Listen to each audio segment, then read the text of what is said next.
Good morning, everyone. Welcome to the Metro Board activities for July 11th, 2024.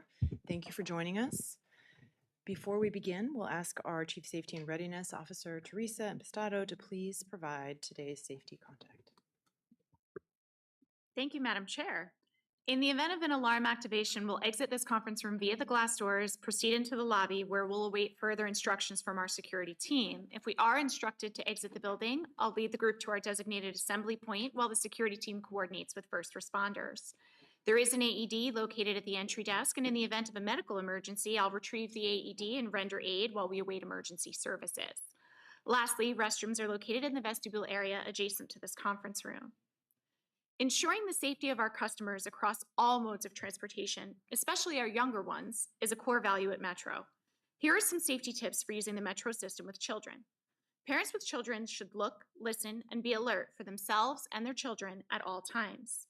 Hold small children by the hand at all times, especially when boarding or exiting a bus, train, or escalator. Stay together, but have a plan in case you become separated. Teach your child how to contact a station manager or other Metro employee if they're lost or need help. While waiting for a bus or train, keep children with you and away from the curb or platform edge. While on an escalator, never let a child sit on the steps or touch the side of the panels while riding. Also ensure that children don't have loose clothing or untied shoes, which may get tangled in the escalators. Metro bus and rail are stroller friendly.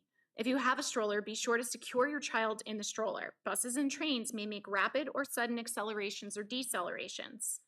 Never use a stroller on an escalator. Use the elevators to ensure your child's safety. For additional information about riding the Metro system with children, visit WMATA.com. This concludes our safety contact. Thank you, Ms. Impastato. Welcome to this meeting of the Board's Executive Committee. Thank you for joining us. I'd like to also welcome all our alternate directors, Walter Acorn and Bryna Helfer, who are filling in for Mr. Letourneau and Ms. Martin Proctor today. Since this is our first public meeting of the day, I'll ask Ms. Ellison, the Board Secretary, to call the roll, please. Chair Santos? Here. Vice Chair Smedberg? Present. Vice Chair McAndrew? Here. Director Klein? Present. Director Haddon-Lowe? Hola. Alternate Director Alcorn? Present. Director Drummer? Present. Alternate Director Helfer? Present. Madam Chair, you have a quorum. Thank you. Our first order of business is to approve the agenda. We have today's agenda in front of us for approval. Are there any objections by members of the committee to the agenda? Hearing none, the agenda is approved as presented. Now to the approval of the minutes. We have minutes from our last public meeting, which was on June 13th, and the executive sessions of June 13th and 27th before us for approval. Are there any objections to the minutes as presented? Hearing none, we'll consider the minutes approved as presented. We have two items on our agenda this morning. The first is to accept a report from the Inspector General and authorize its posting.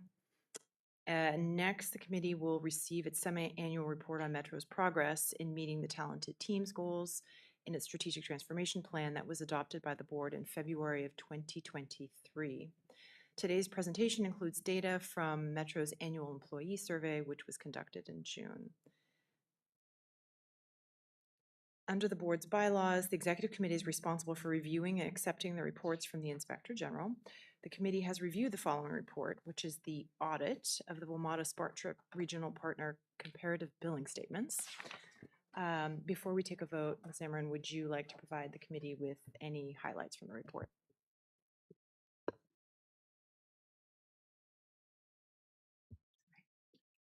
OIG retained RSM to conduct the annual audit of the Smart Trip Regional Partner Comparative Billing Statements.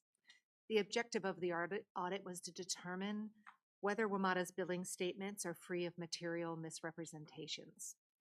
I am happy to say that RSM issued an unmodified opinion, which is to say that they issued a clean opinion or a clean bill of health. I would like to thank management and staff for their cooperation with the audit. If there are any questions, I am happy to answer them now. Thank you. Thank you, Ms. Amron. Acceptance of this report constitutes, oh, sorry. Are there any further questions from board members? Even though she invited us, we'll invite you again. Any comments from Ms. Vanron? Thank you very much. All right, so acceptance of this report constitutes the board's authorization to post it on the Inspector General's website, provided that the IG has conferred with the General Counsel and confirmed that any private or confidential information has been removed or redacted in accordance with applicable law and WMATA policy. I would like to move approval of this item. Is there a second from a committee member? Second. And I will ask Ms. Ellison to call the vote. Chair Santos, Aye. Vice Chair Smedberg. Aye. Vice Chair McAndrew. Aye. Ms. Klein. Aye. Madam Chair, the motion passes. Thank you. This report has been accepted and the Inspector General has been authorized to post it online. Thank you. Thank you. Now we will move to the talented teams report, please.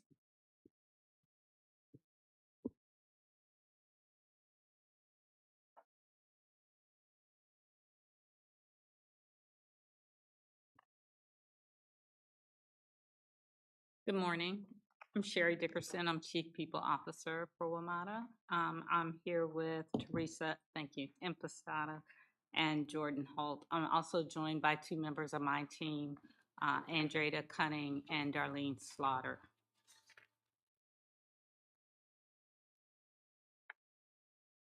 So this report is our path to providing transparency and to monitor progress on efforts to improve recruitment, retention, engagement. I guess I'm supposed to be flipping these, aren't I?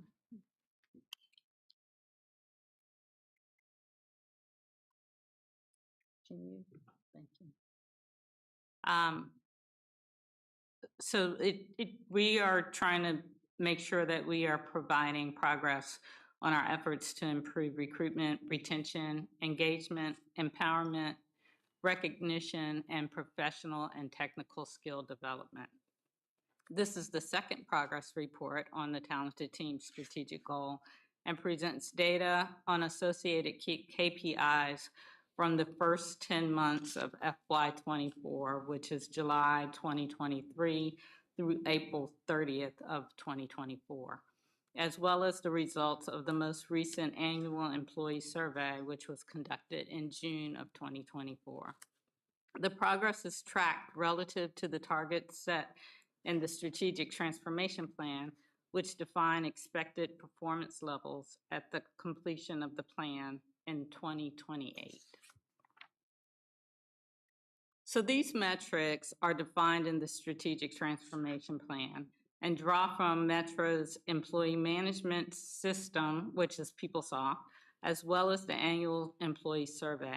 The baseline survey was conducted in September 2022, followed by a second survey in late May, early June of 2023, and a third survey in May or early June of 2024. Metro is also planning to launch a short pulse survey that will be sent to a sample of employees every month to get an interim check on progress. Metro has made progress on the objective to improve recruitment and retention. Time to hire for non-represented and local 2 staff fell by an average of 10 days in the first 10 months of 2024 compared to 2023. And let me just say that by reducing the hiring time, I think one of the biggest benefits is the relief to staff. Staff, when we are short of employees, are having to do double duty and take up responsibilities that their comrades would otherwise be doing. And so this is definitely a plus for our employees and employee morale. The vacancy rate also fell from a high of 11.3% in December 2022 to a low of 8.1% in February of 2024. There was a slight uptick in May, and that was mainly due to the hiring freeze that we had. But we expect to see that kind of normalize and stay well below the 11.3%. The overall turnover rate also fell to 6.8%, driven by fewer employees retiring and lower voluntary turnover. Another bright spot in engagement, there was an increase in the share of respondents who agree that Metro actively seeks to enhance diversity, equity, and inclusion across the organization. Engagement starts with feeling included and that you belong. So positive movement on this KPI is definitely a good sign.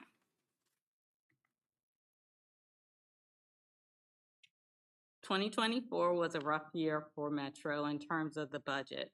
Uncertain funding levels for FY25 meant that Metro initially proposed a budget balance through steep service cuts that would have resulted in reductions in force.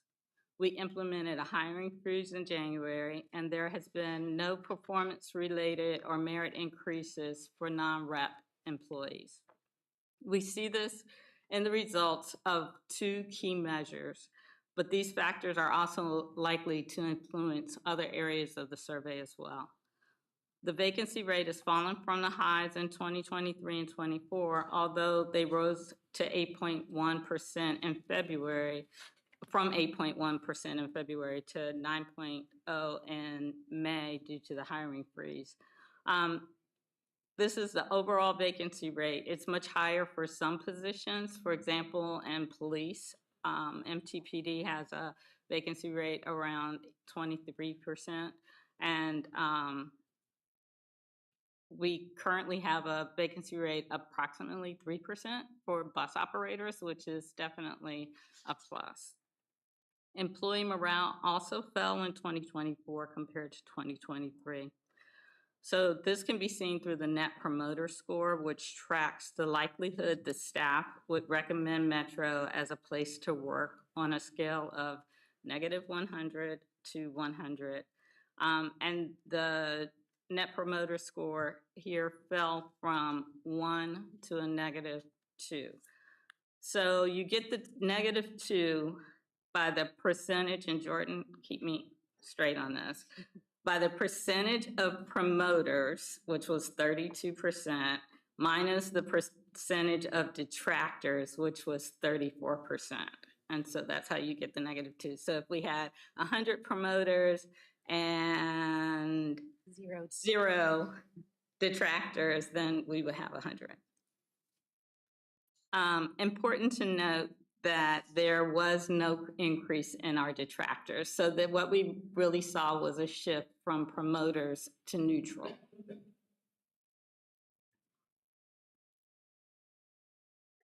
there anything else on that one? Thank you. So on this next slide, so despite the uncertainty over Metro's funding future, retention remains strong with some improvement since 2023. 81% of respondents to the June 2024 employee survey say they anticipate continuing to work at Metro over the next year, similar to responses in the 2022 and 2023 versions. Staff generally like the direction that Metro is moving. 60% of respondents to the survey agreed that public perception of Metro has improved, that's up from 40% last year. Similarly, 62% agree that senior leaders are committed to Metro's goals. Staff overwhelmingly support the strategic transformation plan. 76% say they agree with the objectives. 20% are neutral and only 5% disagree. 64% of respondents agree that Metro's career opportunities are attractive, which is up from 61% in 2023. Overall turnover rate, as I indicated earlier, is 6.8%, with the voluntary turnover rate falling in 2024 to 2.6%. To continue to retain staff and mitigate risk of turnover, Metro is launching a Metro Elevate program, which is a succession management program. With the first phase will focus on director level positions and higher. This will be a program where we identify all of our key critical positions and make sure that there's succession planning in place for those roles. About 65% of respondents to the 2024 employee survey agree or strongly agree that Metro actively seeks to enhance diversity, equity, and inclusion across the organization. This is up from 59% in 2022 and 2023. The biggest increase is in the percent of respondents who strongly agree. That percentage was up from 23 and 22 to 37% in 2024. Over this time frame, Metro launched 4 new employee resources groups, bringing it to a total of 7 employee resource groups. And actually, I think that during that time frame, we also hired Darlene Slaughter as our Chief Diversity Officer. And so we've added 4 additional resource groups. We added the African Heritage ERG in February, Pan-Asian ERG in May, LGBTQIA+ ERG in June, and we also have added a neurodiversity and accessibility ERG group, and that one will actually be launched in October. These results are important because feeling that you belong and are included is the building block of engagement and empowerment. In FY25, we are going to focus on establishing an engagement strategy that leverages the work we've started with the ERG groups. So staff's sentiment regarding learning and development, empowerment, and recognition remains steady in 2024 with no significant change from 2023. These are all 3 areas where we've seen consistent results with around 40 to 50% of staff agreeing. About half of the respondents to the 2024 employee survey agree they receive the help they need to learn and grow professionally. What's interesting is feedback on the main role immediate supervisor play. The main role that the immediate supervisor plays is more positive for the employees. So 63% agree that their direct supervisor supports their career goals, and 58% say that their supervisor helps them build new skills. So that direct interaction is definitely on the positive side. Metro has focused on revamping its leadership training programs in FY24, as well as developing a vision and plan for improving technical training, which will be covered in more depth in a few minutes by Teresa. Just under half of respondents agree they feel empowered to make decisions. We run a separate survey of just senior managers, and higher percentages, actually 64%, agree with this statement. So 64% of our senior managers feel that they're empowered to make decisions. For senior managers, many noted that decision-making became more hierarchical as a result of the budget constraints, with higher levels of approval required in order to more tightly control funding. Results are lower for frontline staff, with about 30% of 689 respondents agreeing that they feel empowered to make decisions. These results are somewhat expected. Much of the work of the frontline is defined by following specific procedures and ensure safety and consistency.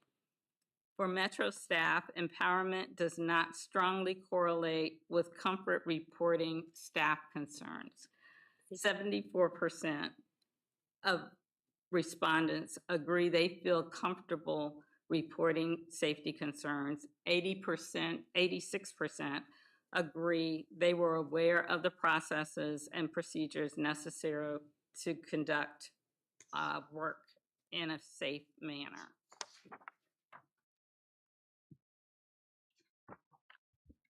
Throughout 2024, the safety and readiness team worked collaboratively across the organization to conduct a series of assessments of current capabilities and to highlight opportunities for enhancements to technical training and development. We also conducted extensive benchmarking throughout both the transit industry and other high-risk industries to determine the path forward on enhancing our training. In 2025, staff will be developing an engagement strategy, which will then implement via a roadmap for both the Center of Excellence, the concentration of all of our training processes from a technical perspective, as well as the training academy, scoping out the physical space with which the employees will occupy in a future state. The Academy will enhance the existing training programs for technical skills, for maintenance, for bus operations, rail operations, as well as safety. And I will be giving an update in the Operations and Safety Committee relative to the progress we've made with regard to employee qualifications and certification programs. The operating model for developing the Center of Excellence and Training Academy identified 4 key capabilities to achieve objectives: digital infrastructure, effective instructors, physical space, and learning principles. The digital infrastructure encompasses the learning and content management systems, as well as self-service capabilities and process-based performance that will feed our ability to establish a suite of metrics to measure efficacy and performance. Effective instructors combines subject matter and adult learning knowledge, changes how we're going to develop effective curriculums, and enhances data-driven decision makers amongst our instructor workforce.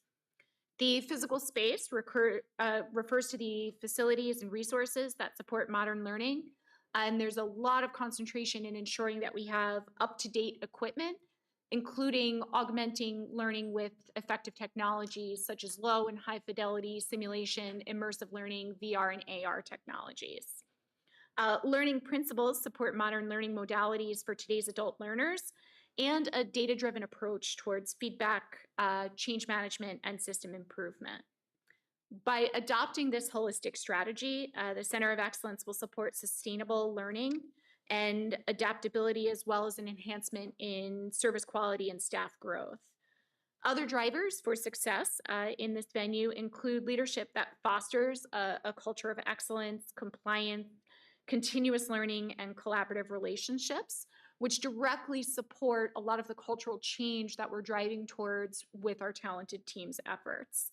This enhanced engagement and collaboration with key stakeholders across partner departments includes both the frontline learners, instructors, working very, very closely with Sherry's team in people, culture, and inclusion, as well as with our third-party regulators and our state safety oversight.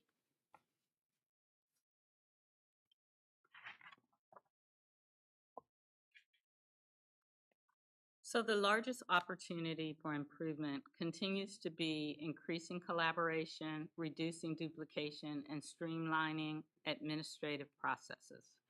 Results from the 2024 annual employee survey show a small improvement in employees' perception of collaboration compared to 2022, and minimal changes in employee perception of streamlined administrative processes and duplication. Senior management team survey results are in line with the overall results. 30% of senior managers agree that processes make it easy to work across different offices and departments. Most common processes identified as inefficient relate to human resources and procurement, which we're not surprised about, which is why we are making big investments in upgrading our decades-old software system, PeopleSoft, in these areas. A slightly higher percentage of SMT members, 37%, agree that communication between departments and offices is efficient. Some insights from the survey that desire to move quickly can lead to less coordination, and new processes and workflows are still being developed to factor in the organizational realignment. On duplication, results were consistent across all organizations and also for frontline and non-frontline staff. Metro is continuing to take steps to adjust its organizational structure to reduce silos, consolidate similar functions, and drive collaboration. And one example would be the recent second phase of the realignment with transportation and fleet. We are consolidating bus and rail into a Department of Transportation, which will be headed by Leroy Jones. To streamline administrative processes, Metro has launched initiatives that digitize paper process and reduce duplication. Some examples are an electronic ticketing system for Metro Transit police officers, Travel Metro, which will be our travel or administrative program, and digitizing classroom paperwork for rail training. Metro Transit Police ticketing citations procurement is underway for an electronic ticketing system. And the rail training has begun digitizing the classroom paperwork, including sign-in sheets to reduce reliance on paper. The customer service tablet replaces paper forms and manual data entry. As a result, station managers are untethered and have more direct interaction with customers while generating readily available data for operational analysis. The change is part of a move to improve frontline operations by digitizing paperwork and streamlining processes. Metro is completing the rollout of tablets for station managers and Metro ambassadors, and I believe all of the station managers have been trained. The program helps staff support outside kiosks, outside of the kiosk, so they are no longer trapped in that little building. The tablets have new functions such as customer-centric tools, including wayfinding applications and maps, and translation applications, digital management, which includes complete paperwork digitality, and manage fare gates from devices.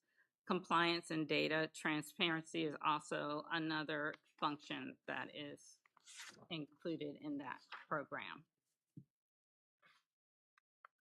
So as I indicated before, hiring is 10 days faster in FY24 compared to 23, with 341 non-represented and local 2 staff recruited between July and April. Quicker hiring is important for the agency because it means less stress and burnout for team members covering the vacancies. While about 50% of respondents agree Metro promotes a healthy work-life balance, 44% said they have more stress this past year compared to the prior year.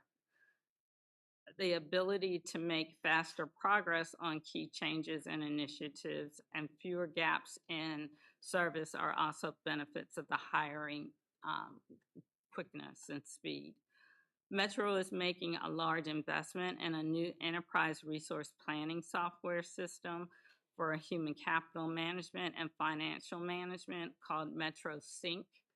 Metro Sync aims to improve efficiency by automating and streamlining core business processes and reducing duplication of processes by linking multiple systems and reporting on an integrated digital platform. Preparation has started to begin implementation of Metro Sync in July 2025. We should be ready to go live with the first phase, which replaces PeopleSoft and, more importantly, many of our paper-based systems. Examples of a benefit will definitely be eliminating some of the routing of documents through emails for signatures. For instance, when we have retirees especially from the unions, I have to physically print them out and sign them. So a year ago, we had approximately 150 or so retirees out of 689 in the last month of the year. And so I had to print out all of those pieces of paper, sign them, scan them back so that they could be processed. That is definitely speaking to an inefficient process. And so as we move forward, we look to improve that process and create workflows that'll go through the system. With that, I'm going to conclude my presentation and find if you have any questions. Thank you, Sherry. I think that's done with the slides. I'll open it up for questions. Sarah? Thank you. Thank you. I just have two questions. One is, and I think I know the answer to this because you've alluded to it throughout the presentation, but how granular are you able to make your data from this survey in terms of sort of the verticals and the horizontals? Is that like, can you look by department or office, say there might be a problem here or at this level? Do you So the short answer is yes, but I'm going to yield to Jordan. Yeah, when we administer the survey, we ask certain identifying questions. One is what organization you work in. So do you work in safety and readiness, people, culture and inclusion, planning and performance? So we do look at results that way and provide every senior executive team member a deep dive into the results and how they compare to overall. We've also this year started asking a question about if you are a member of a union, what union you're in, and then also if you're a frontline facing staff or if you're a manager.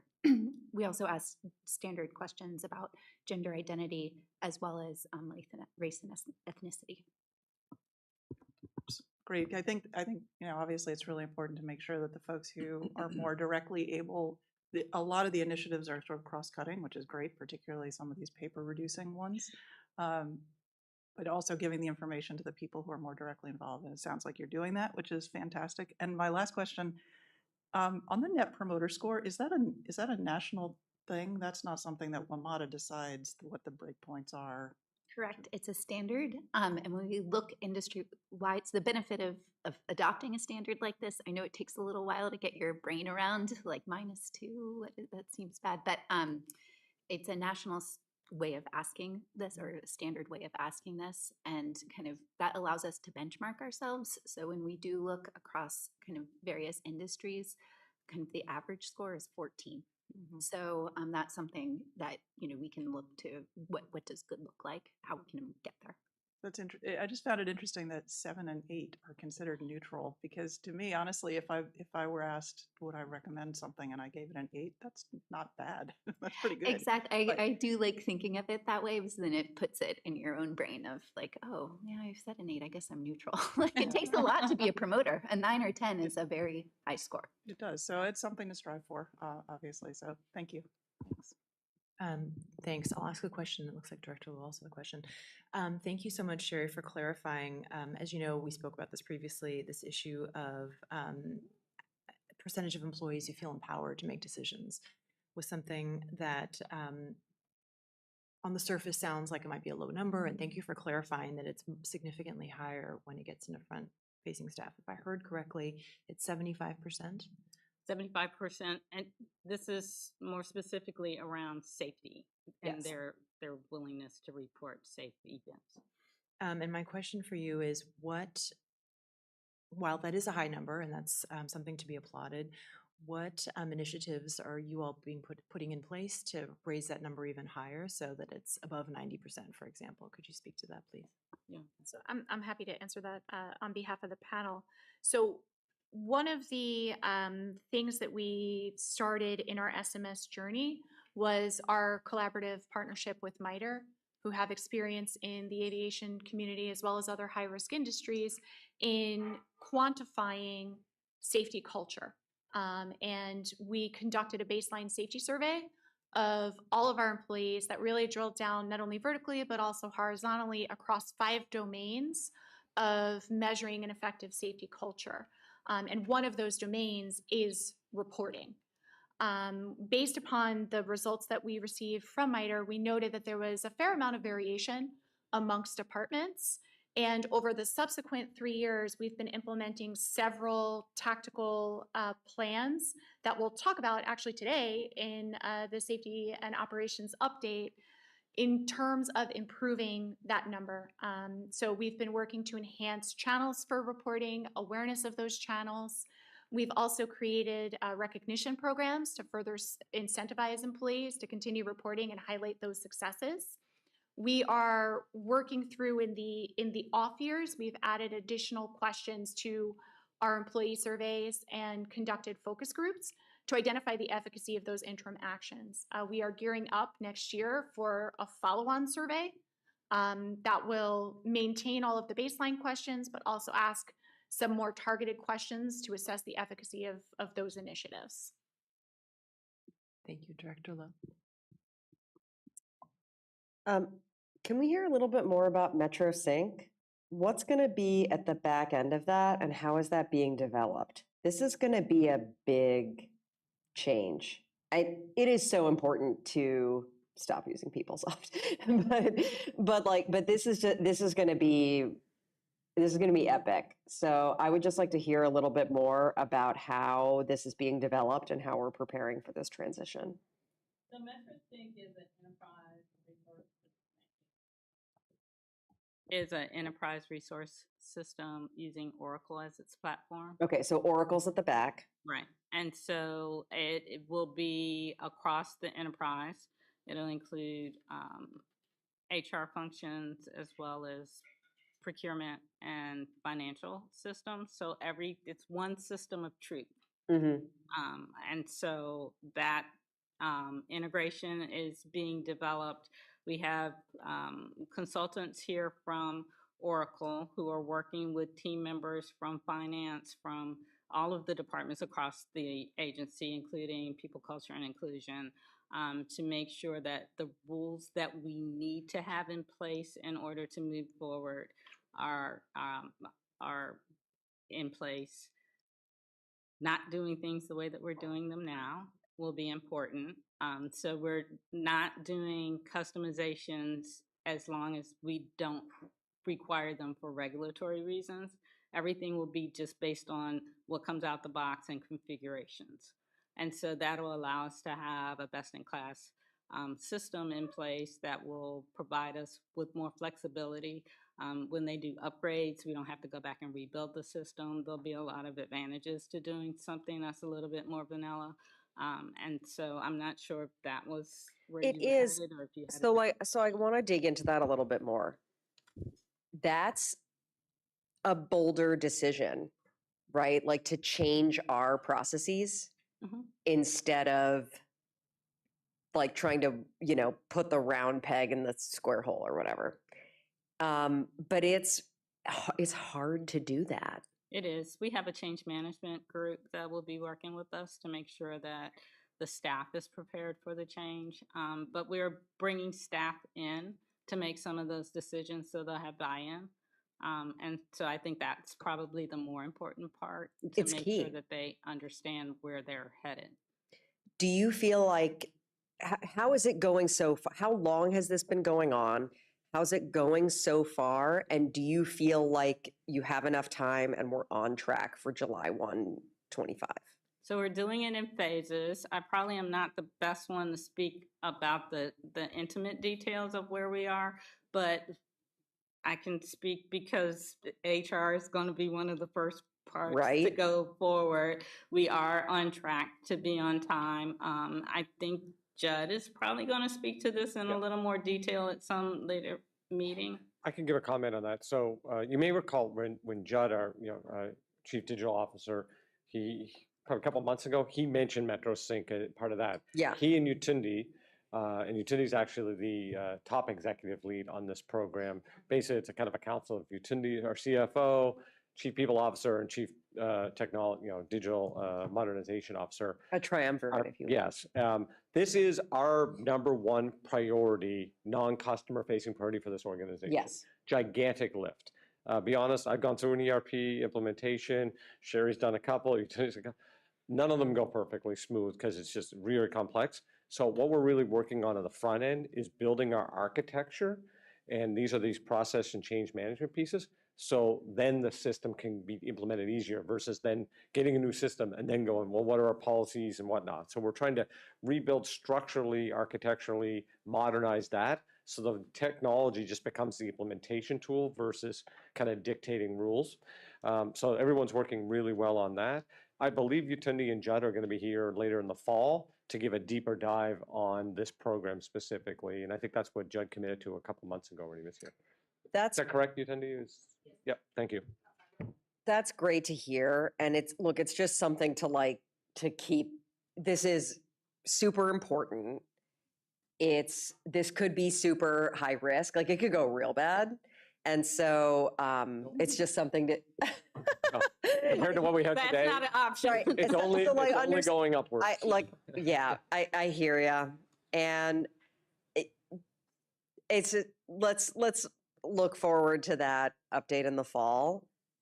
It's great to hear that we're continuing to make progress. And, I asked about this just because, like, knowing that HR is kind of at the front of the line on this, like, blink twice if we need to talk about this more and sooner. But otherwise, like, your confidence is my confidence. I just wanted to hear that. Thank you. There are several board members who have additional questions, so I think Director Helfer, Director McAndrew, and then Director Smolberg.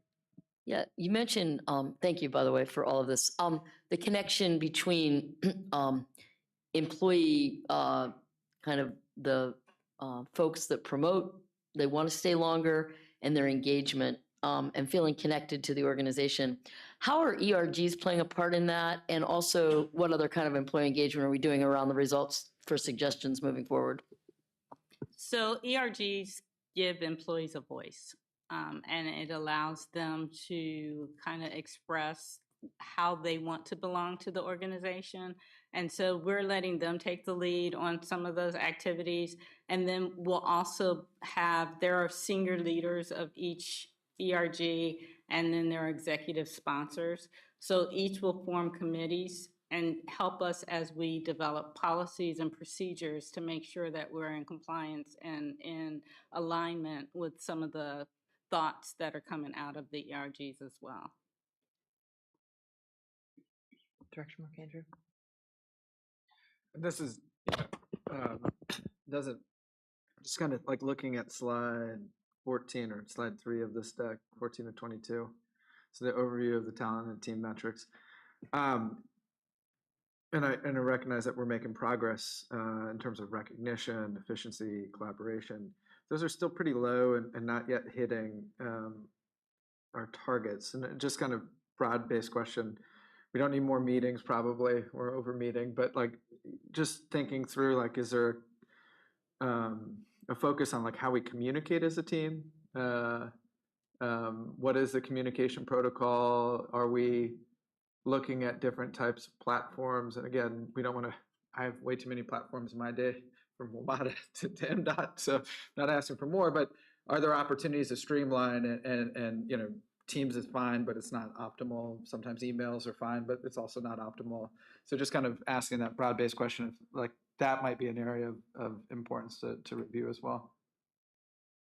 Agreed. We're looking at all areas to try and get more engagement with employees, making sure that we have town hall meetings and other engagement activities. We have regular meetings with senior managers, as well as other senior leaders across the organization, where they come together and hear from directly the GM, as well as other senior leaders on activities that are going on. And I think the more that we engage them, the more they'll feel engaged and feel both like as though they belong. The fact that we have so many employees who are committing to being with us for over a year in the future, I think says a lot. Mm-hmm. Director Smedberg.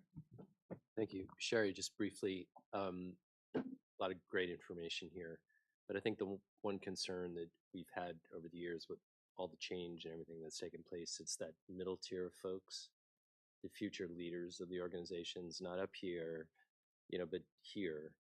What are they feeling right now?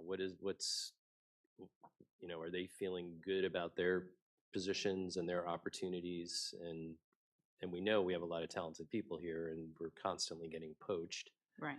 So how is this group of people feeling? So we're actually now in the posture of doing the poaching and not being poached as much. Our saying we middle did it, leaders right? who are high performers and exceptional performers are, for the most part, staying with us. The ones that we see that are leaving are those who are less than effective. And most of that is through data that we're seeing that. I would say that employees, now that we have reinvigorated our training programs and begun the succession program, they see a path forward and a career path for them, and are able to develop and build their skills so that there's a place for them here at Metro in the future. And the managers and the directors and the people leading these teams understand that as well, I assume? Yes. Or that's part of the messaging. Absolutely. Thank you. Director Drummer? Thank you. So, a lot of feedback here. So Teresa, Sherry, and Jordan, you represent some tremendous integration of departments. And I think that's very important in dealing with talented teams. So thank you for that. And what I wanted to point out, I'm inspired by that, number one. And the written product that supports this presentation, you talked about leader development, or the leader training program is the way you specified it. You talked about emerging leaders, which is great. You talked about mid-level leaders, which is great. And then you talked about high potential leaders. And I think you were talking about perhaps senior leaders and executives. And I would recommend we watch that language, because I think all of them are high potential leaders. And let's use some language that says all are high potential leaders. And let's find a category or some terminology for those who would become executive leaders in the future. And that way we don't try to segregate and say that if you're not one of those that's going to become one of you, that means you're not a high potential person. But overall, I just have to tell you, I'm inspired by all that you're doing. I'm a big student of leadership and development, and you're on track for doing some great things with Team WMATA over time. Thank you. Thank you, and thank you for that feedback. We'll definitely take that in.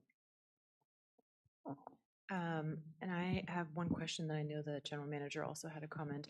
In general, thank you for the excellent presentation. And for me personally, I find it super helpful and comforting to hear that you all are using data-driven inputs as part of where you decide to invest in, whether it's systems, training, et cetera. That is great. I know one of the questions and challenges that we are all facing is in this difficult environment where funding is scarce, making sure that we all make decisions to use funding appropriately, because and there's certain risks that get opened given this tight environment. So in that vein, if you could please just speak to this issue of put in context the vacancy rate, and you had mentioned a few examples of, on a positive note, there's very low vacancies amongst bus, I think I heard you say, but higher in other categories. At what point does it become a risk, and what, if anything, will be done to address some of those potential risks? Thank you. So vacancies across the organization have been pretty much stable. It provides us with flexibility more so than anything else. I think it actually, budget-wise, is definitely healthy to have some budgeted vacancies. I think the last meeting I gave the example, someone had asked about vacancies. If we just abolished all of our vacancies and operated based on a zero-based staffing model, then we would just create new vacancies, and it would create a funding issue for us. And so I don't really get bogged down. Most of our vacancies are not necessarily filled in the same job that they were originally created. Some of them have been on the books for a minute, and so those jobs have changed, and So we are updating and upgrading the new job descriptions and filling them as appropriate based on the programming that we have in place now. So I try not to get so stuck on the vacancy number itself, as long as there's movement, if there's ebb and flow.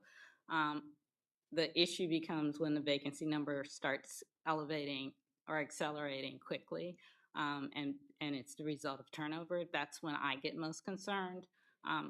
But I'm not sure that I'm answering your question. No, it sounds like the answer is that there isn't a significant risk, if I'm not hearing you correctly. Yes. Great. I can add a little insight from a safety risk management perspective. So not every vacancy presents obviously the same level of exposure or risk for the organization, and really concentrating on the vacancies within operations, infrastructure, and safety and readiness. That's where we start seeing vacancies that can have unintended consequences along fatigue risk management or overburdening of staff, or creating opportunities for a realization of risk as a result of those vacancies. And that's something that we're monitoring very closely. One thing that we've been looking at is internal migration and promotional opportunities for employees, and how that feeds our vacancy rate, especially at the front lines. And I think there's a little bit of a good news story there, that we're doing a pretty adequate job of promotion and development from within. So while the bottom line vacancy rate will ebb and flow, as Sherry noted, we are also promoting and developing our leaders. One additional thing that we're working on is ensuring that as we are leading the industry, we're working to create very effective benchmarks and mapping to the overall market. Some of the expectations for our specialized roles are above the mean for similar type roles at other agencies that maybe are not as far into their SMS and their process-based performance journey. So that does present a somewhat narrowing of the available market for us to recruit externally as well. So it is something that there's no dearth of conversation about, and attention paid to ensuring that we have no deleterious impact to our ability to perform our operations safely. Thank you for the clarification.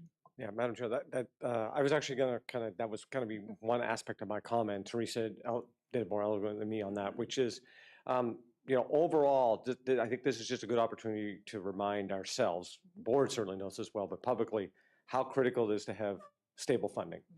And if you look at that chart, we quickly put a hiring freeze in, and to Sherry's point, that is a quick curve right there, and that impacts our delivery of operations. We did a really good job of not dropping a lot of trips.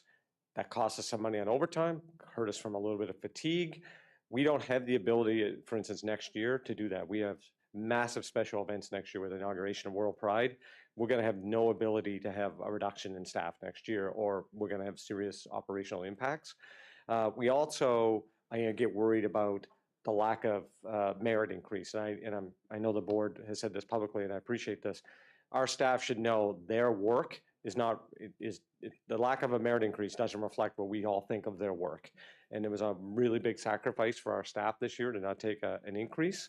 I appreciate what they've kind of all joined the team to do that, but that is not sustainable either. And obviously, if we did that next year, we would lose staff more than the rate, and it's just not fair, obviously. So this is a good reminder for all of us to think through how these talented team items, which seem like it's just inside WMATA baseball, are really dictated by the overall stability and funding, and how we're trying to be transparent on those elements to build a kind of better regional model of everything going forward. So I just want to really highlight that. Thank the board for kind of digging into this topic. I really think the fact that we put talented teams as a strategic topic is the change that the organization really needed, because it focuses on people, and it's not just the things that the outcomes of like, oh, more service here or more that. Nothing happens without people. So I just really appreciate the board has been very interested in this topic. So thank you. Thank you very much for the presentation.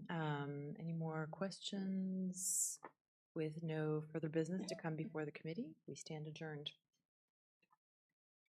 And I will turn the floor over to Ms. Klein for beginning today's Finance and Capital Committee meeting. Thank you very much, Chair Santos. Good morning again, everyone. Welcome to today's Finance and Capital Committee meeting. I'm getting feedback. I'm Sarah Klein, the committee's vice chair, and I'll be chairing today's meeting in Mr. Letourneau's absence. Our first order of business is to approve the agenda. I'd like to move to approve the agenda as presented. Are there any objections by members of the committee to the agenda? Hearing none, the agenda is approved as presented. Now to the approval of minutes. We have the minutes of our June 27th meeting. Are there any objections to the minutes as presented? Hearing none, we'll consider the minutes approved as presented. We have two items on today's agenda. First, the committee will be asked for approval to facilitate joint development on the west side of the Twinbrook Metro Station. And secondly, we'll receive an update on Metro's capital improvement program, including accomplishments in FY24, planned investments in FY25 and beyond, and an overview of funding for the next 10 years. I will first turn it over to Ms. Price for the Twinbrook Joint Development presentation. Thank you and good morning.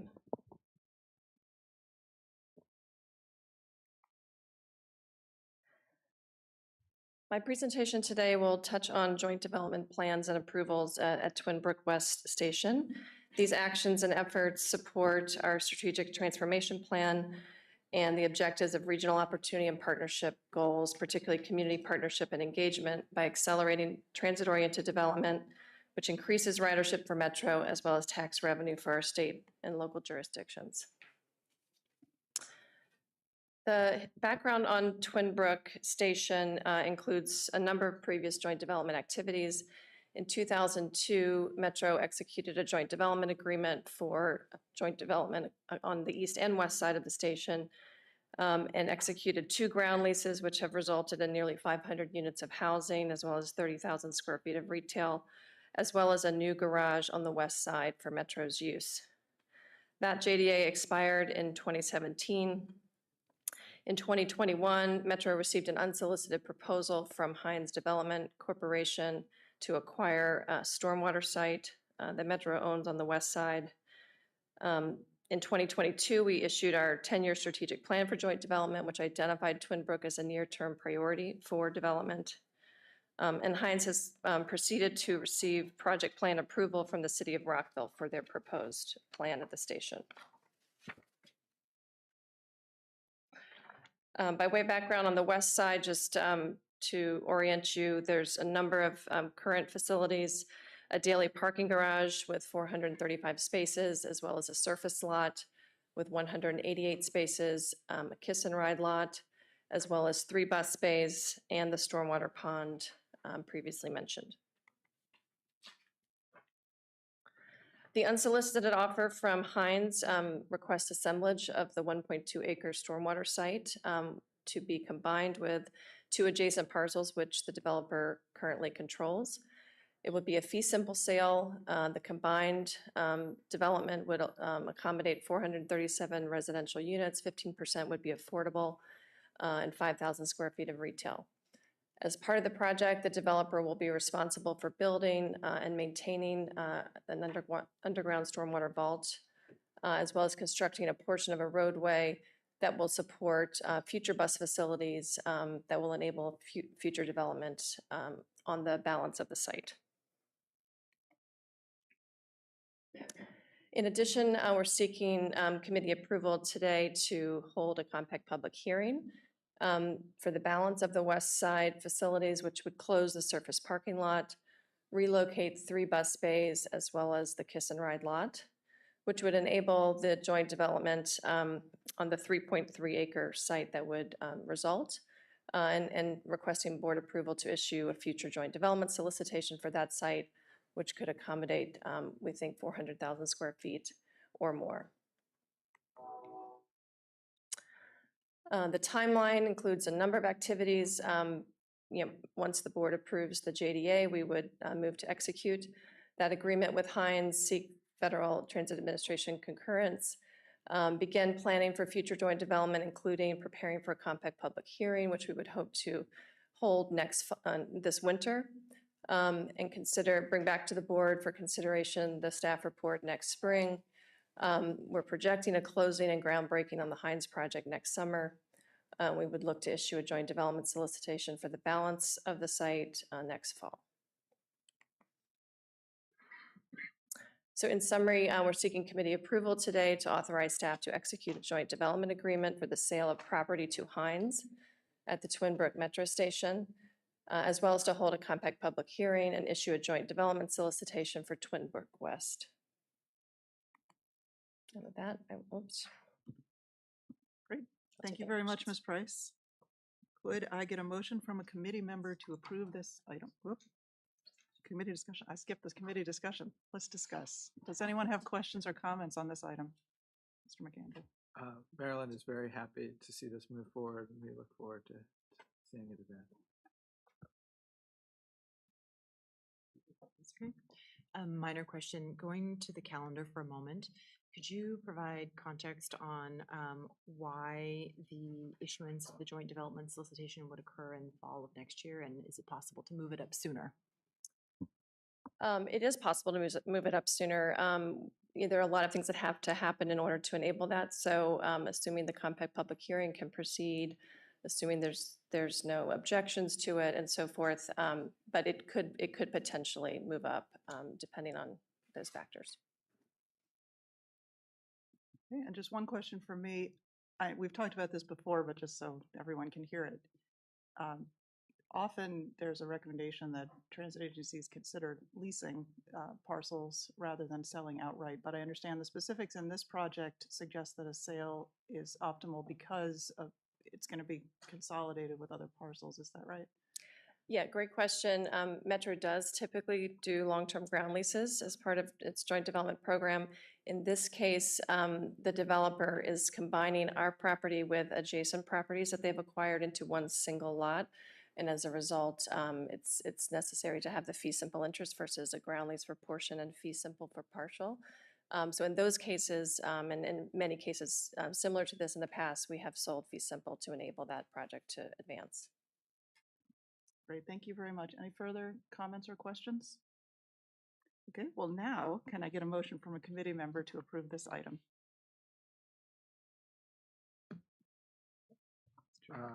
Yes, you are. We would like to move this item. Moved by Mr. McAndrew. Can I get a second from a committee member? Second. And seconded by Ms. Santos. Any further questions or discussion? Okay, seeing no further discussion, I'll ask the board corporate secretary to call the vote. Vice Chair Klein. Aye. Director Santos. Aye. Alternate Director Alcorn. Aye. Director McAndrew. Aye. Madam Vice Chair, the motion passes. Perfect, thank you very much. Now we will move on to an information item regarding the capital improvement program. And I will turn it over to Mr. Webster and Mr. Off.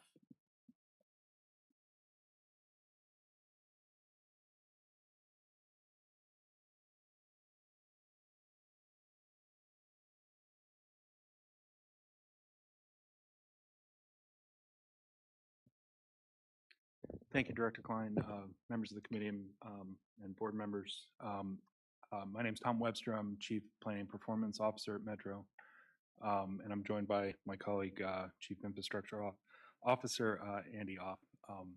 Pleased to be here this morning to provide an update on the capital improvement program. Of course, our strategic transformation plan, your Metro, and our capital improvement program are directly linked together. The capital program is really the investment plan for many of the initiatives that drive the goals and objectives of our strategic transformation plan. Just a reminder, we have a capital program structure with a 1-year capital budget, a 6-year capital program, and a 10-year capital plan. That 10-year capital plan is not financially constrained. The 6-year program and the 1-year capital budget are constrained and based on project and program schedules.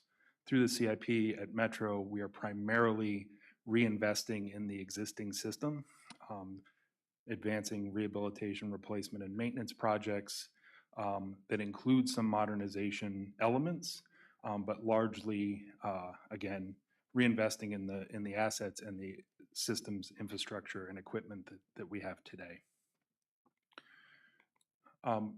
Briefly, we've just now closed the fiscal year 2024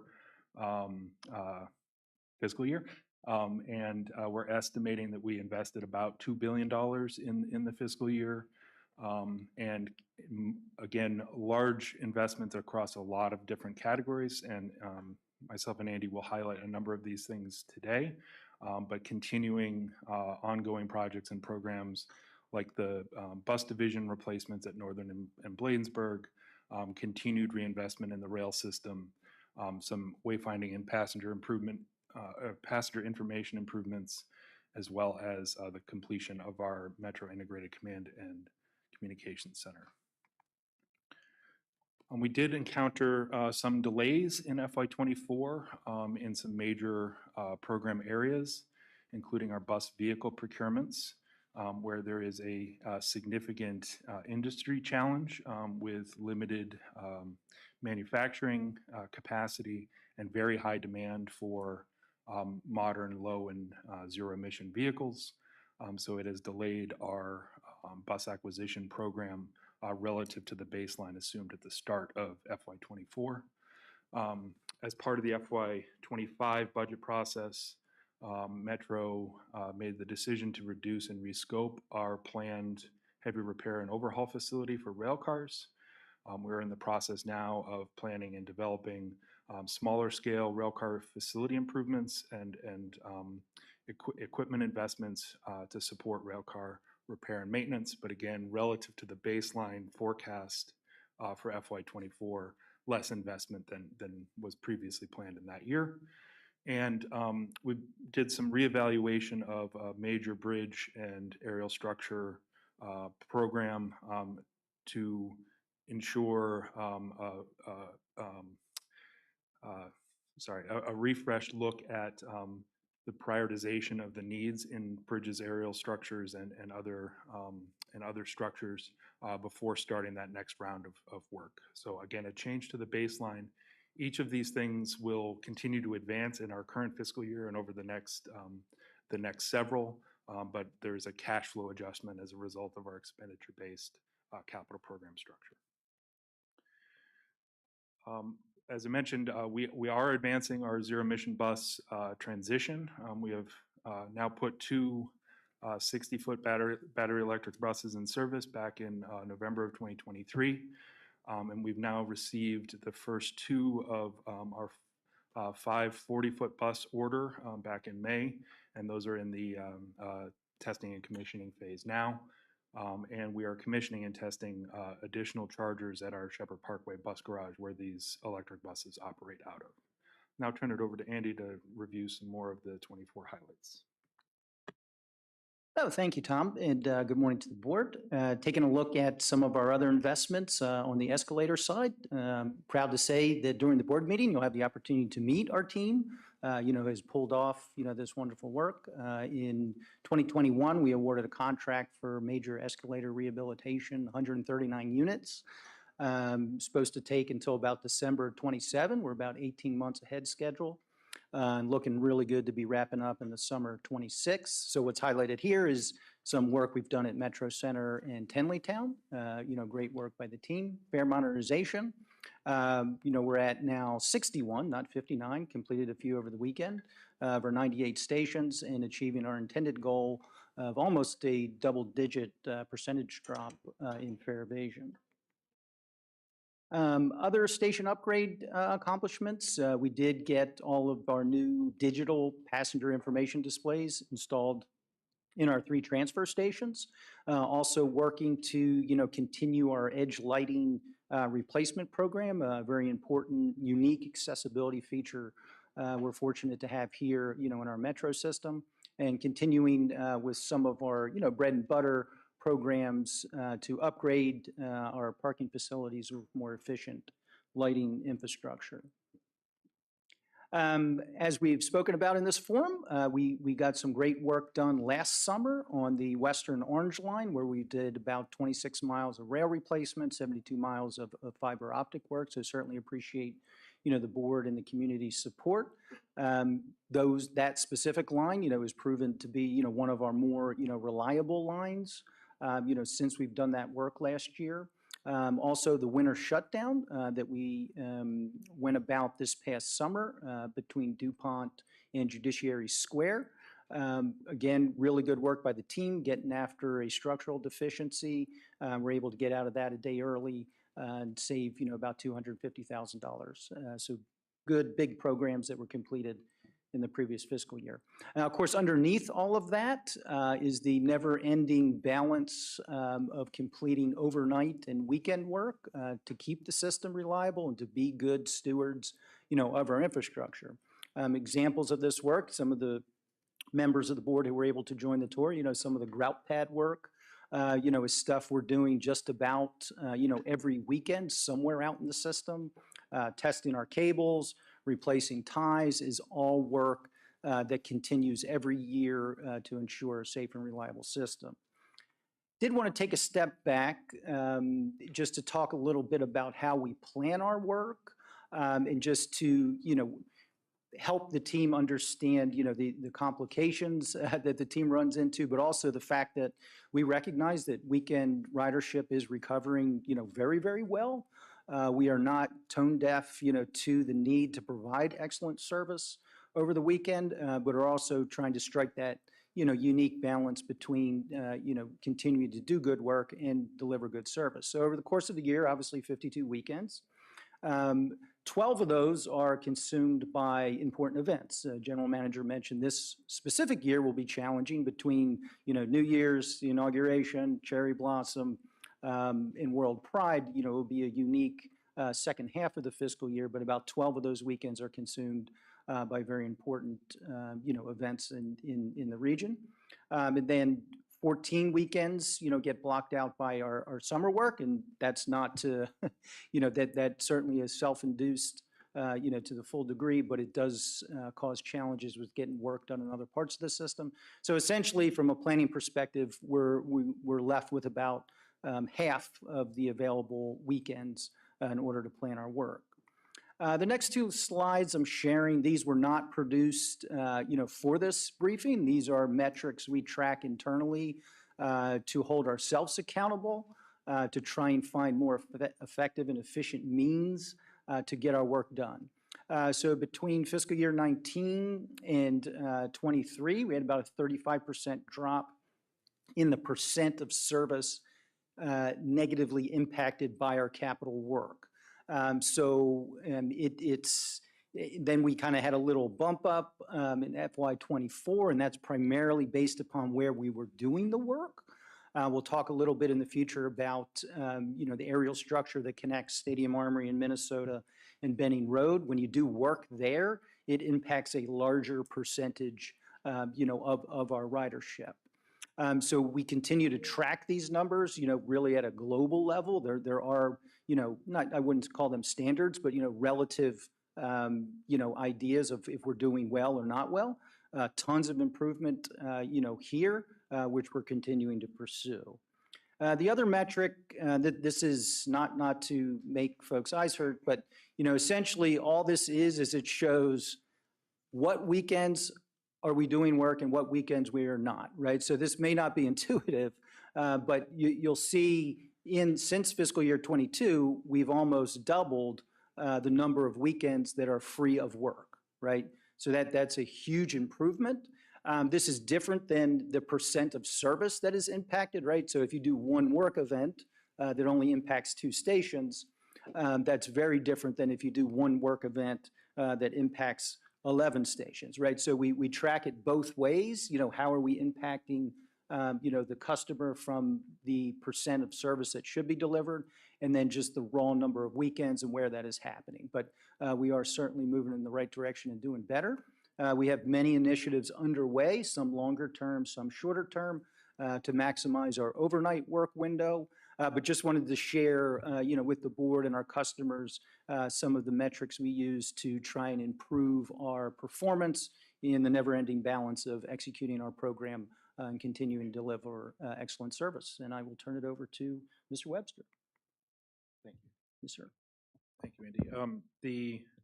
Next section here, we're recapping the approved FY25 to 2030 capital improvement program, as well as highlighting some of the upcoming work in FY25 and the outlook for the future. You'll recall the board adopted the latest 6-year CIP back in April of this year, so just a couple months ago. The overall 6-year CIP is $11 billion, and the FY25 forecasted investment, or the budget for FY25, is about $2.3 billion. This continues to advance many projects and programs that are already underway. So I won't read this list, but again, it's largely reinvestments in vehicles, infrastructure, facilities that support the operations and maintenance of the fleet and the workforce, as well as that continuing investment to bring down our state of good repair backlog. So the amount of work that should have already been done to bring assets into a state of good repair to support reliable and safe service. Turn it back to Andy. Oh, thank you, Tom. Just talking through, 2 awesome projects. Had the opportunity to visit Bladensburg on Tuesday, making great progress on the operations and maintenance facility there.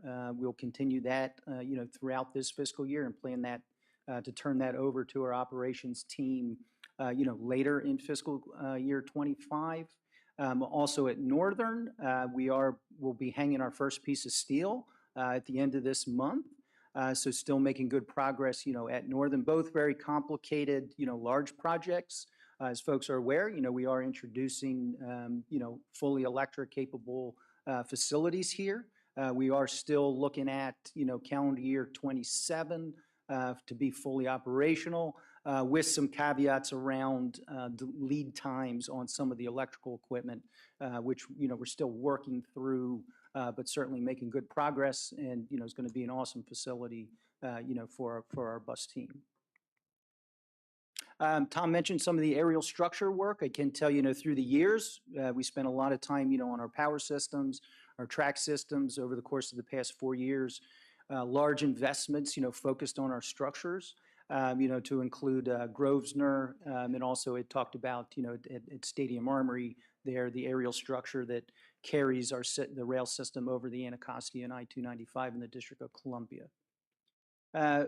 Talking a little bit more about, internally we refer to it as the D&G pocket track, but it is the aerial structure that carries the orange, blue, and silver line over the Anacostia and I-295. So folks may be aware, many years ago, before the opening of Phase 1 of the Silver Line, it was decided that this location is where Silver Line trains, would ultimately terminate in turn, right? There just wasn't a business case, to continue running the other 15 minutes or 10 miles past this location out to Largo or even further out to New Carrollton. But shortly before opening in 2014, it was determined that it wouldn't be operationally feasible for a few different reasons. As this chart in the bottom left-hand corner, bottom right-hand corner attempts to define, it is a very short pocket track. It's just over 600 feet. It's about the length of an 8-car train. So entering the pocket, it takes quite a while.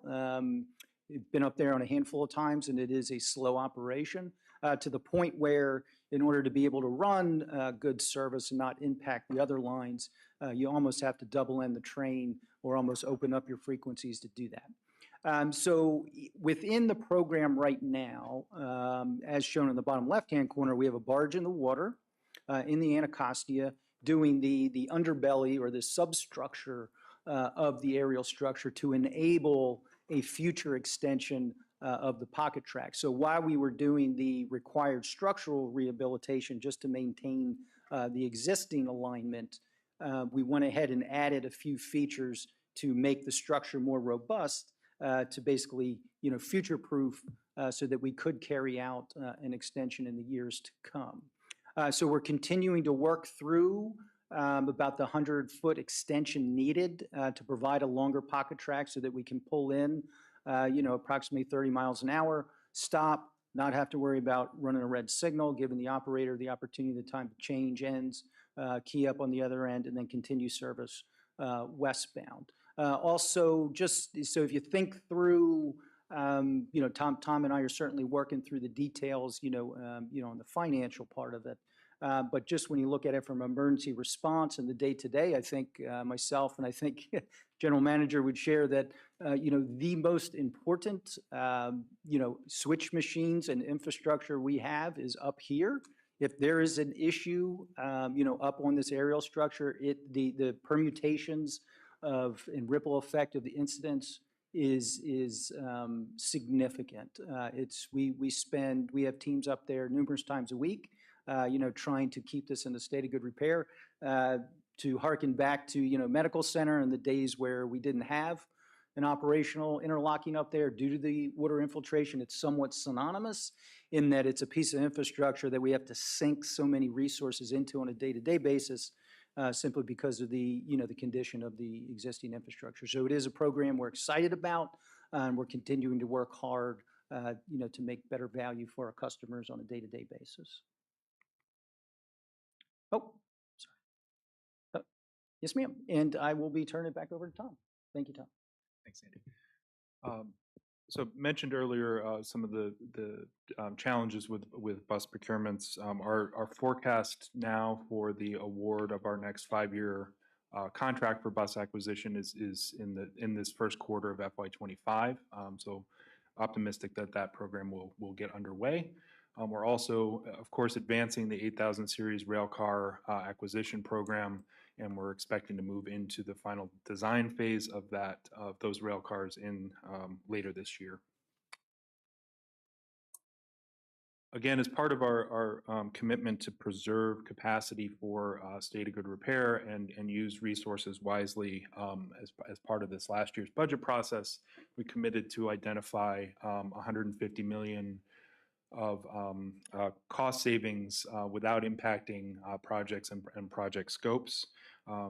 Pleased to report we have identified and now implemented those cost reduction efforts, primarily reducing consulting services and other overhead and administrative type costs.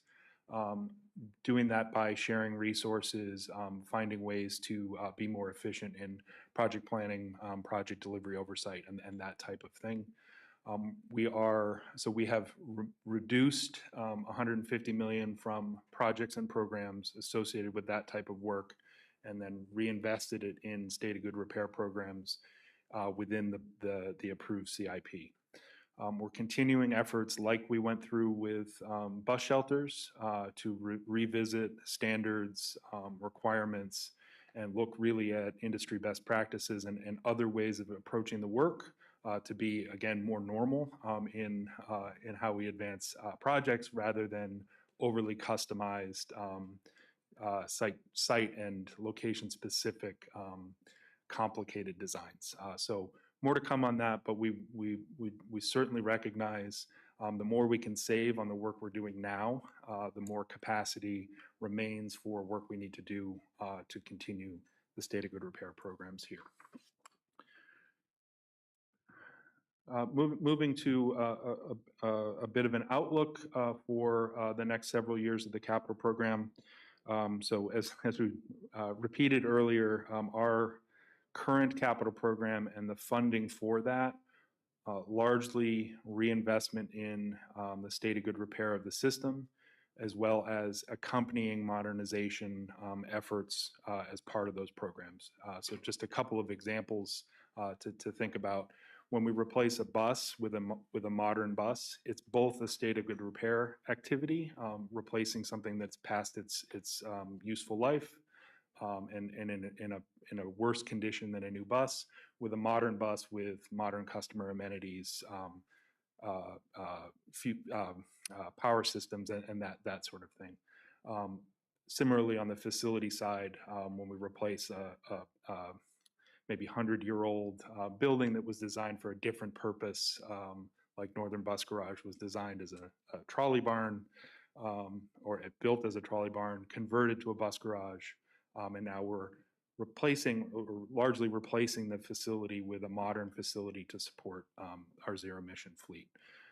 So our 10-year estimated need for state of good repair and modernization efforts as of our last budget cycle or capital programming cycle here is about $22 billion. Our estimated funding, so the estimated funding for that 10-year period that matches up with that $22 billion is about $16 billion. And of course, $11 billion of that is in our 6-year CIP, and an estimate of about $5 billion for the 4 years after that, which leaves us a gap of about $6 billion from a 10-year outlook perspective for state of good repair and modernization programs. What that means is we don't have capacity to continue projects that advance the zero emission transition beyond the current 6-year CIP. So projects like the conversion of rebuild and conversion of Western Bus Garage. Projects like our signal system modernization are largely unfunded. And again, that's a program that is both a state of good repair and a modernization effort, as we would be replacing our antiquated, obsolete systems with modern technology. But that's a very large scale project and unfunded at this time. And then maximizing the frequency and capacity of our existing rail system would require additional rail cars above and beyond what are included in our 6-year capital program, as well as facility and systems improvements to support that. And again, those are in the 10-year period largely unfunded.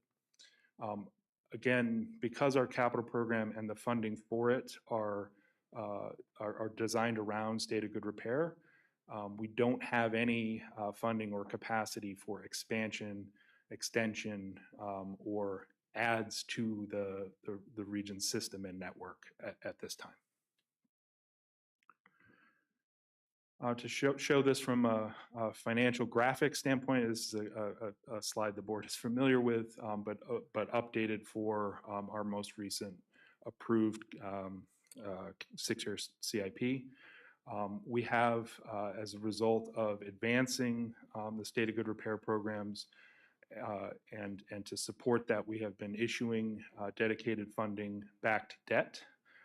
Our capacity to do that runs out towards the end of our current 6-year CIP. In the financial plan adopted in April, it's projected to run out of capacity in FY28. That is in part due to the work that is advancing and by design,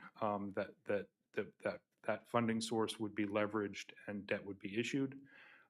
The acceleration of that is partly a result of the use of federal grant funding for preventive maintenance operating expenses in FY25 and 6 at higher levels in order to help support closing of the operating budget gap. So there's a relationship between capital program capacity and the decisions to use federal grant funding for that purpose.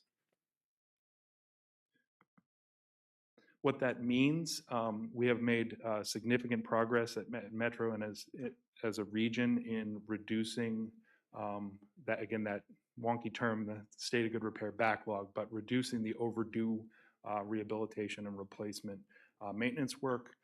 Without additional reinvestment in the system and new funding sources, that backlog of state of good repair will begin to grow again towards the end of this 6-year period, as we are going to be having much less funding capacity to advance those routine and regular programs, as well as the large-scale replacement programs that are necessary when large assets become obsolete.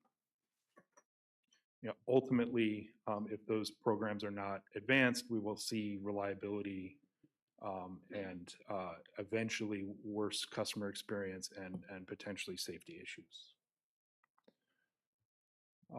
Again, looking at the programming outlook for the next few years, our state of good repair programs and the accompanying modernization efforts are programmed, funded, and underway, particularly in FY25 and the FY26 outlook. We're going to continue those efforts to identify cost savings and deliver the work less expensively to preserve that funding capacity. But going into this next budget cycle, we are going to have, or capital programming cycle, we're going to have some difficult conversations around trade-offs across stated good repair programs, as there's not going to be enough capacity from a funding standpoint to advance all of the projects that should be advanced in this time frame. A few more examples here of the types of projects that are not funded in our current outlook. So our next steps, we're working this summer on advancing updates to our capital needs outlook, our capital program financial outlook, and so we'll have an update for the board and the public this fall. That will be followed by our normal cycle of proposing the 6-year capital program, the capital budget, and an update on our 10-year capital plan, looking forward for the next 10-year cycle. I think that concludes our presentation. Appreciate your time and happy to support any discussion or answer any questions. Thank you. Well, thank you very much, Mr. Webster. And Mr. Off, that was definitely full of information, and I'm sure there will be discussion and questions. Let me turn it to the members of the committee first. Okay. Mr. McAndrew? My colleague, Director Lowe, was about ready to jump in on one that I was interested in as well, around the detailed discussion about the turnback, in particular. Understand the operational efficiencies and want of a project there. Larger political implications and considerations about turning back trains on a consistent basis for the state of Maryland. So I guess what I'd love to hear a little bit more, because this is the first time I've seen this, is, is the work on the left-hand side of the screen that I'm looking at funded and ongoing, and on the right-hand side, are we contracted for it? What's the cost of it? Kind of where are we at in the cycle there? Yes, sir. I can take that question. So the work on the bottom left-hand corner is happening today, but that work is not physically extending the pocket track. What it's doing is there was a normal state of good repair effort to rebuild the existing pier caps.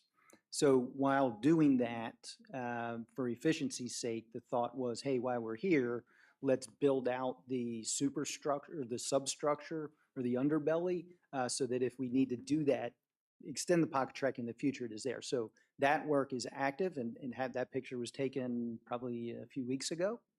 But it's really in 2 phases. The follow-on work, actually extending the pocket track, is not currently contracted for. We are working through, what we refer to as kind of the bridging documents and working through the delivery strategy for that.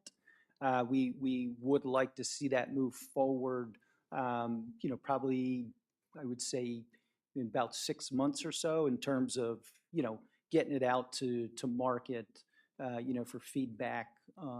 Not necessarily, we're looking at a, construction manager at risk model where we necessarily wouldn't be awarding, a hard bid type contract. There's, due to the unknowns there, we feel like that's, the best opportunity. But certainly recognize there's, a lot of, discussion that needs to happen, before that time. And I would imagine, we would be, returned to this venue in some form or fashion, to talk through some of those details. Perfect.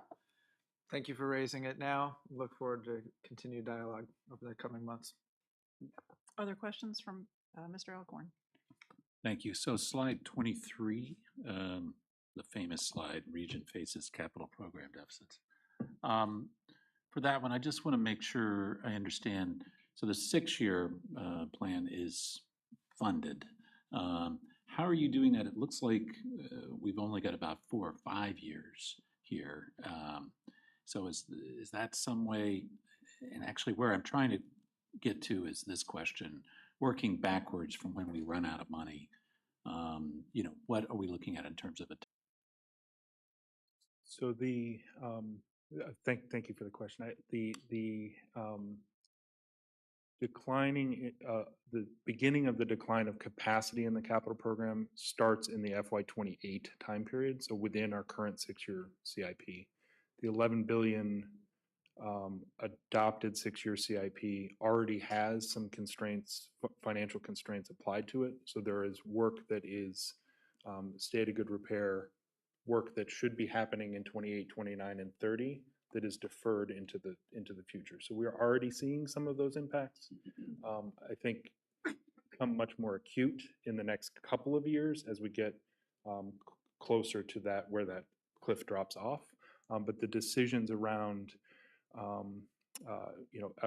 having predictable, sustainable funding for these types of programs allows us to plan and develop the projects and programs that deliver that work. So we're facing those constraints now. Okay, thank you. We'll open it up. Other questions? Dr. Lowe? I'll start with pocket track since we already started talking about that. I just want to make sure I understood like the description of, because DG is coming up a lot and I want to get to know it a little better. The pocket track is on the bridge? It's Yes. on a bridge. Yes, ma'am. It's directly over the Anacostia River. I'm just like, did other people realize that? It's just like that's a lot. So that's just interesting. Can you, right? I'm going to need more time to digest that. And someday I want to see it. But for now, could you say a little bit about how in the capital planning process, how we prioritize different possibilities? Because I know a question, I think a lot of kind of like normie people who are interested in where, okay, no one normal is interested in where WMATA pocket tracks are, but like one notch away from normal. Why are we prioritizing a pocket track at this location as opposed to Fort Totten, which I know is another place at which there is widespread interest in the community at making it easier to turn around trains? I'll take a first cut and then you guys can jump in. So we have a pocket track here. Right. We're not adding a pocket track. Right. The gray is showing an existing pocket track. We're extending the pocket track because it doesn't work correctly. Right. Part of it's because it's too on tiny. Too tiny, on an elevated structure, lots of vibration. This has been a problem area. So when I first got here, I mean, this is a notorious WMATA issue, D&G. Yeah, been hearing a lot about it. More and more people are Andy's team has brought in a lot of people, a lot of resources. We got a lot of the vibration under control. Our signaling system is way more reliable, knock on this wood, at the D&G. D&G is arguably the most important piece of infrastructure on the entire rail system because blue, orange, and silver all have to go through there. Mhm. So as Andy was saying, any issue impacts all three lines. So everything from Ashburn to Largo to New Carrollton to Franconia to Vienna, all impacted by this piece of track. So regardless if we ever turn, so I would actually maybe encourage the board to not think about the word turn back. Turnback's irrelevant to this discussion. This is an infrastructure resiliency project that should have been done 15 plus years ago. It was supposed to get fixed. It's been in and out of the budget multiple times. We are finally getting this done and getting it done correctly. The infrastructure will then allow a lot more resiliency throughout the whole system. It also is going to allow more predictability for maintenance. So we can have a pocket track. So I mean, weekend maintenance, we can turn trains there easier. Allows Andy to then do better maintenance work on weekends or early outs, like evening work. And then if the decision is made to do a different service pattern, which was a la like the original design of the Silver Line, the infrastructure will be placed to support that. That's a secondary decision that may or may not happen in the future.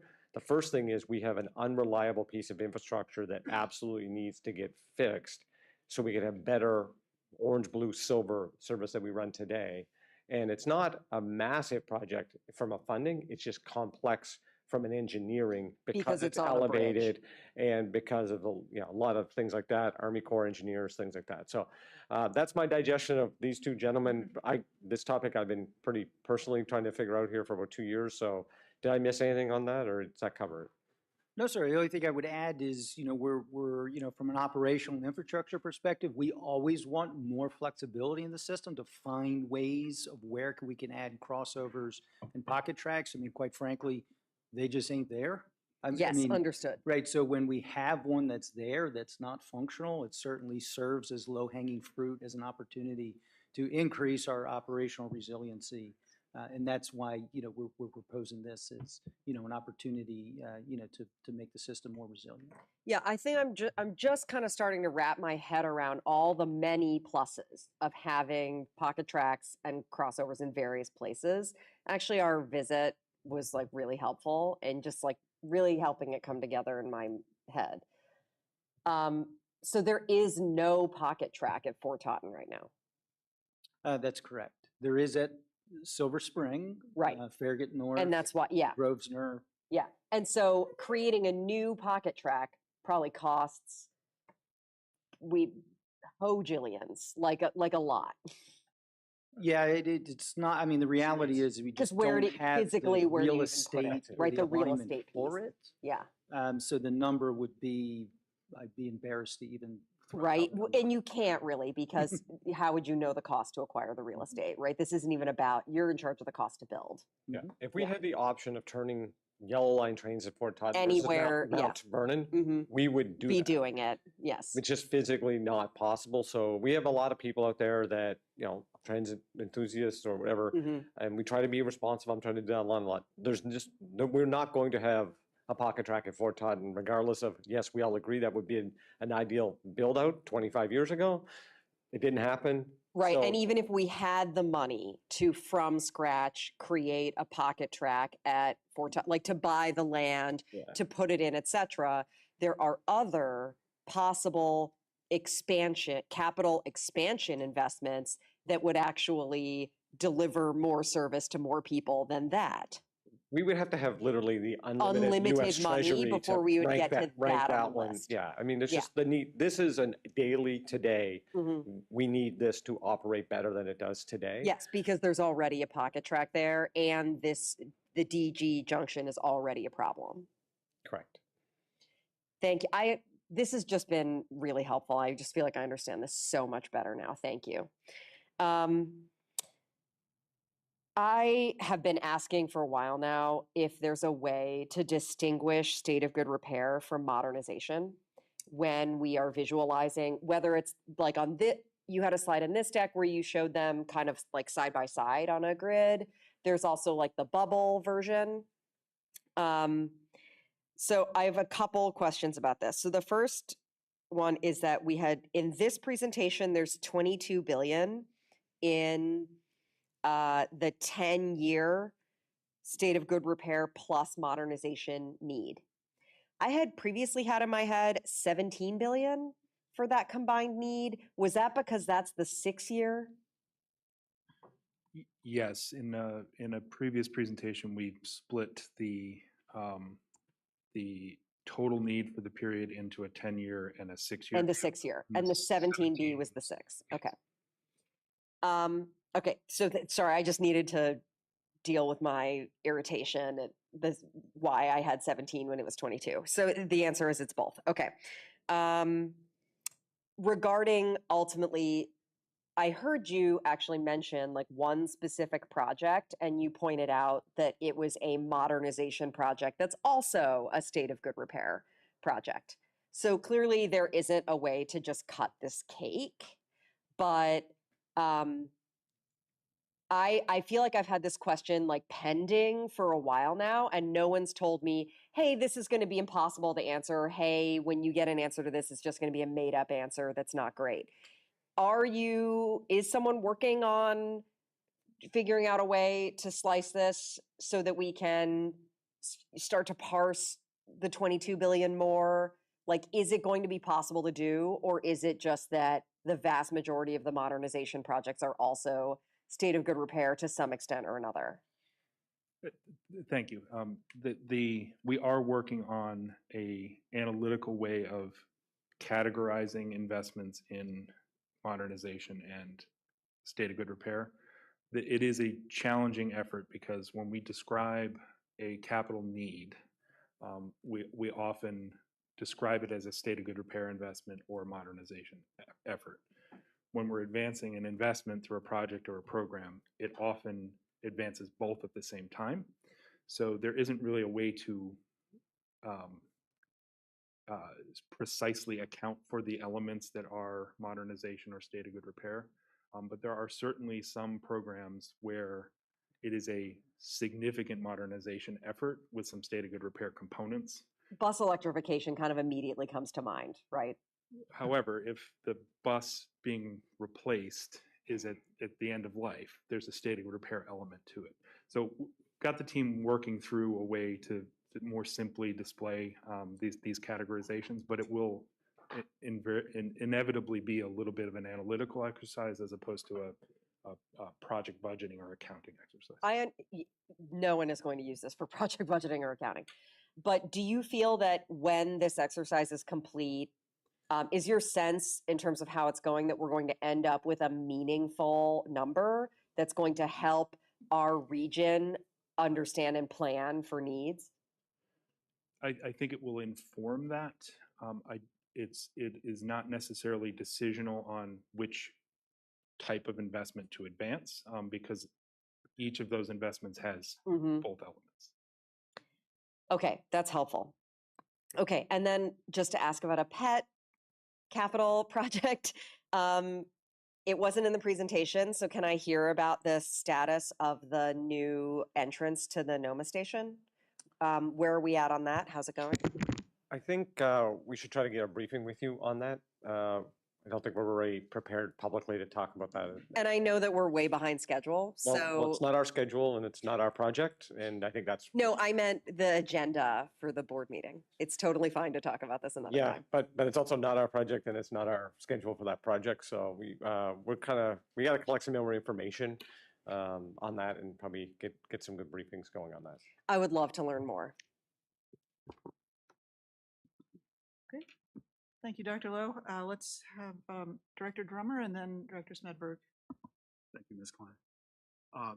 Tom, you mentioned in the capital program's cost reduction, you used bus shelters as an example. I recently learned that the jurisdictions have the lion's share of responsibility of ownership and sustainment of bus shelters. Can you remind me what percentage of bus shelters we, Metro, own and operate or sustain? Just estimate. So we at Metro stations, we have other transit facilities. Metro owns about 600 shelters. There are many more than that across the region. So it's an important share of bus shelters and transit shelters because of where they're located, but not the majority. Yep. Thank you, Mr. Smedberg. Thank you, Ms. Klein. Actually, Tracy, Tom got my question about the state of good repair and the investment piece that still, for me too, is a little fuzzy. Not fuzzy when you explain it, but just presentation-wise. And I know it's tricky. And just one other comment, Andy, as an aside, maybe Sarah can come up with another name for the contractor to, instead of their little barge floating on the river named Poseidon. I'm just thinking of, maybe not the best name for a barge. Perhaps a fundraising opportunity. Yeah. Okay, Mr. McAndrew. Going back to Pet Rock here. So just in terms of like an alternatives assessment, was anything ever done in terms of actually looking at moving this to an alternative location instead of an aerial structure? Because my understanding, just in terms of capital costs and stuff, is that normally putting things in the air has added cost. Just, I'm going to want to see additional discussion and engagement on this one as this one moves forward, because this is the first time I'm seeing it. I understand, again, the operational significance of this and the importance of it from like a reliability perspective, but I also just have considerations and interests that I'd like to engage on. But, understanding we can talk into it costs a lot of money, but there's also, you know, some level of life cycle costs, I imagine, in terms of putting it up there versus on the ground. Yes, sir. Sir, what I would offer is, the reality is there is nowhere else to put it. I just, you know, I'm not trying to be facetious, that's just the, you know, the physical reality. You know, when we have looked, you know, as an example, trying to find areas where we can do this, and we've identified, you know, there's one small area between King Street and Braddock Road, but that doesn't make sense because the amount of money we'd have to spend on a retaining, you know, so we've done system-wide analysis on where more resilient, flexible infrastructure can be built. And the reality is, it's just not there. So that's why we see this as, you know, an existing piece of infrastructure that, and I don't want to use the word simply, but just needs to be upgraded to perform, you know, to meet its intent, as opposed to trying to acquire, you know, a piece of real estate and build a new. So that's been the challenge. So really, you know, we're confident in pencils out, you know, in terms of, you know, the cost benefit piece, even if it's just used, you know, from to be more resilient operationally. Yes, The sir. only thing I would add to that is, I mean, this is why when people build rail systems, how important the actual design is and the cost ratio when things are built. So a good example is we should have built our system between Stadium Armory and Roslyn with 3 tracks. We obviously didn't do that, so now we are stuck with that forever, no matter, there is no amount of money that could change that. This was built aerial long before people like us would have been here, and that decision was done for a certain cost and space reason. There's just nothing we can do with it at that point. So we're kind of using the infrastructure we have to try to get every ounce of resiliency and cost benefit out of it. And you know, that's why Silver Line's in the middle of that median. And one way that was really good from a cost efficiency of land acquisition. In other ways, it was really bad for access and certain maintenance things. And those are the trade-offs that people made over those big, huge kind of construction decisions. You know, quite frankly, this one would be 20 years ago or more, probably on that one. Wait, so what you're saying is we can't lift the red line up higher? Yeah, well, it goes to say when you go to build something, you got to build it right, or you have to deal with the consequences forever on infrastructure. Yeah. Are there any further questions or comments? Yeah, I just have one that I want to make. I was going to ask this as a question, but I think actually it's more complex, and so I think maybe I'll ask that perhaps it could be a future discussion with the board.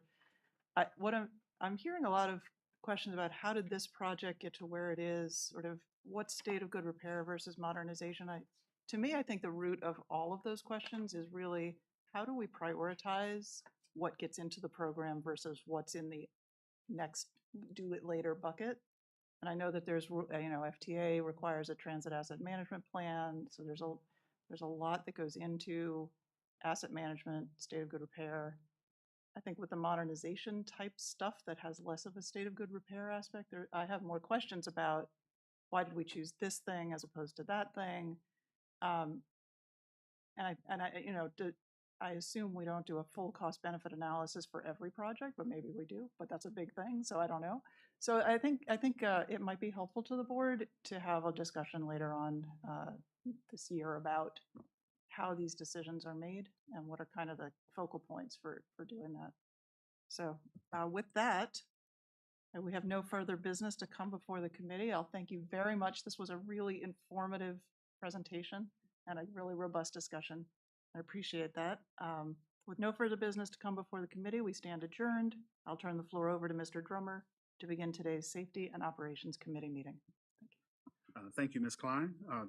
Good morning again, and welcome to this meeting of the Board Safety and Operations Committee. In normal fashion, our first order of business is to approve the agenda. Are there any objections by members of the committee? Hearing none, the agenda is approved. Now to approval of the minutes of our June 27th meeting. Are there any objections? Hearing none, the minutes are also approved. We have 2 updates on today's agenda. First, we'll receive a mid-calendar year progress report on Team Metro's safety management system implementation. And the second update will cover 2 topic areas in our rail safety program. The first would be train operator certification, and the second would be the automatic door operations. At this time, I'll turn the floor over to Ms. Impestado to begin our presentations. Thank you, Mr. Chair. Twice annually, we provide an update to the board on Metro's progress implementing our safety management system. In January, we provide a year-end summary as well as laying out the goals and specific tactical action plans included in maturing our SMS over the upcoming year. And every year in July, we provide a mid-year update to the board. As a reminder, our safety management system is an organizational and philosophical change that we're making to better manage safety risk for our customers and our employees. It fits firmly in our service excellence pillar of our strategic transformation plan, where safety is a core value at Metro and intrinsically part of that goal. Put simply, we will not deliver service unless it is safe for our customers and employees.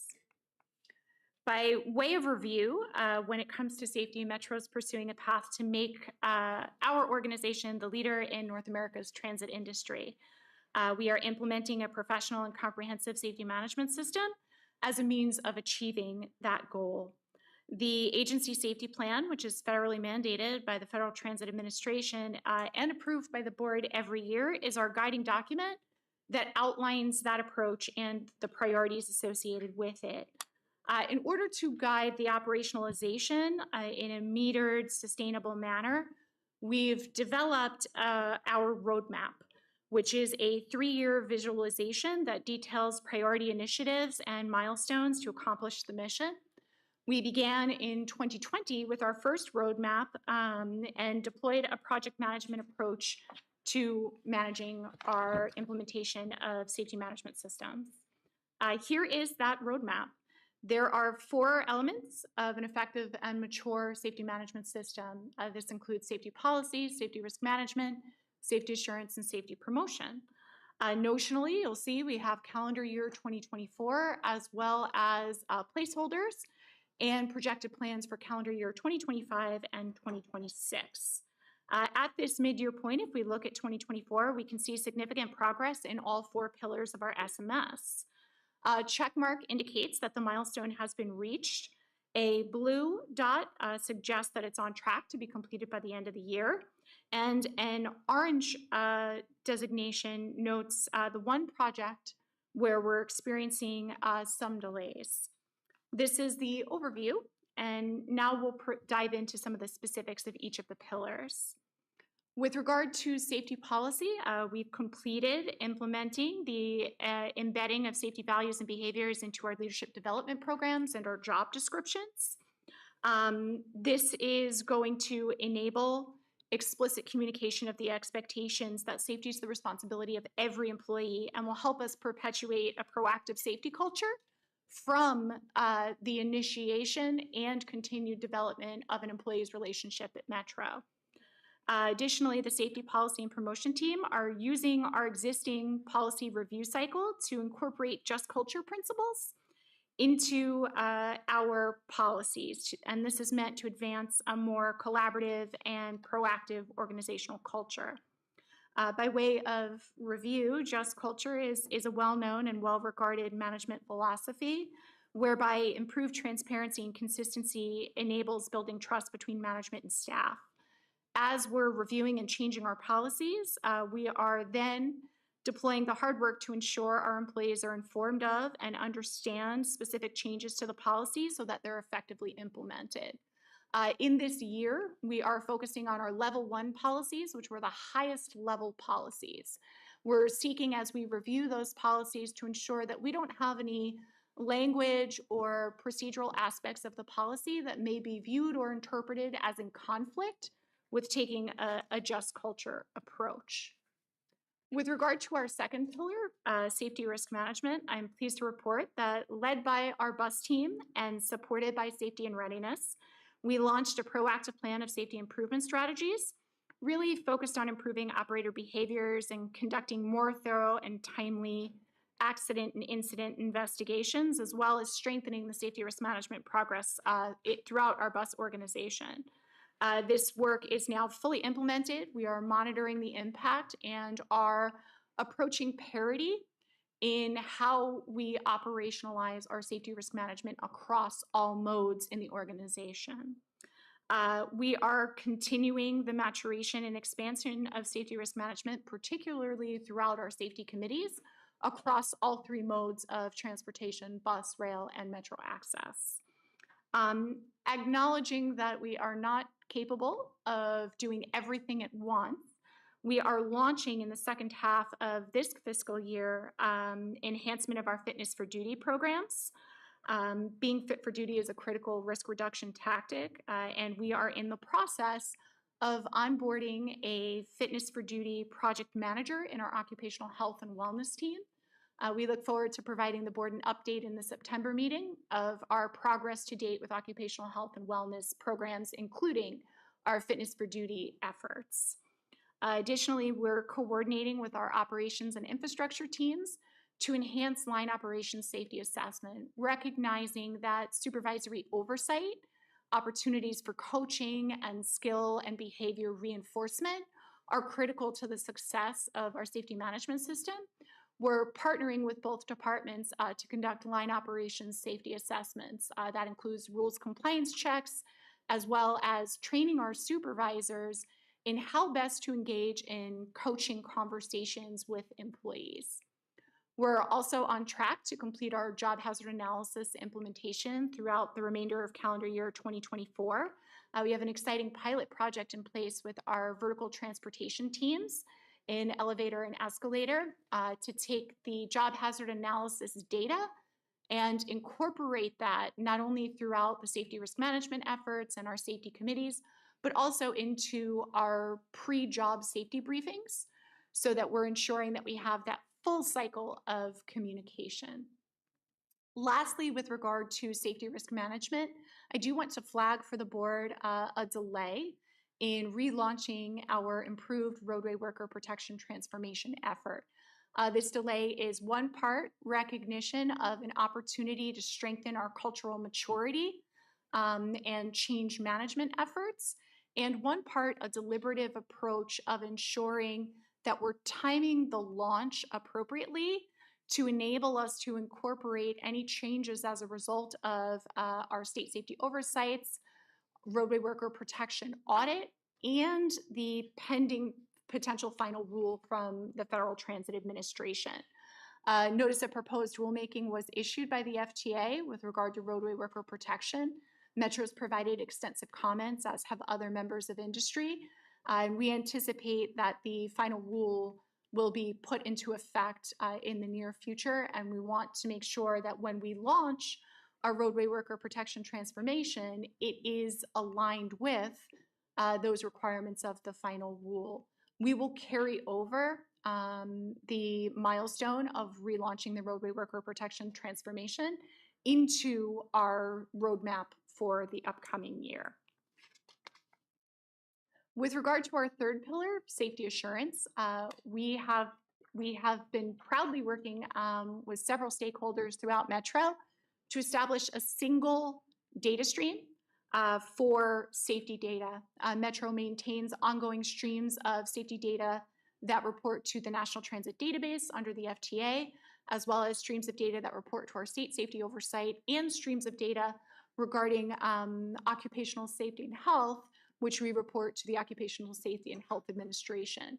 Several years ago, we identified that those independent streams represented an opportunity for us to fuse that data to enable more proactive and predictive analytics.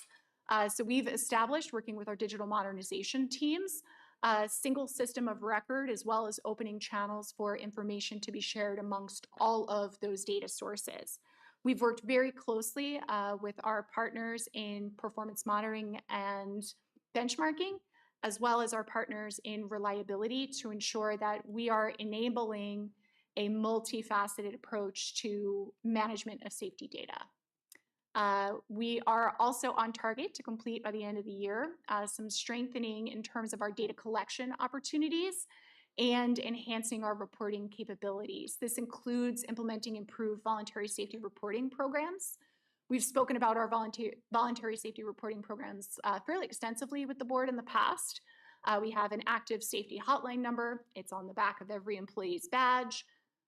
They are able to call and confidentially report concerns or issues that they encounter throughout the conduct of their duties. When individuals call the safety hotline, they reach a live member of the Safety and Readiness Department who can ensure confidentiality of their report. We also have a confidential close call reporting program, which is a collaborative partnership with a third-party data broker, independent of Metro, that coalesces any safety reports, de-identifies them, and sends them back to Metro, enabling a peer review team to look at a multi-cause factorial analysis to determine opportunities to enhance safety. Through our partnership with MITRE, we've really done a lot of work on the back end of our voluntary safety reporting programs to, again, unify that data collection and enable us to perform more rapid response and more advanced analytics. So we are on target to fully implement those back-end system improvements over the remainder of the course of this calendar year.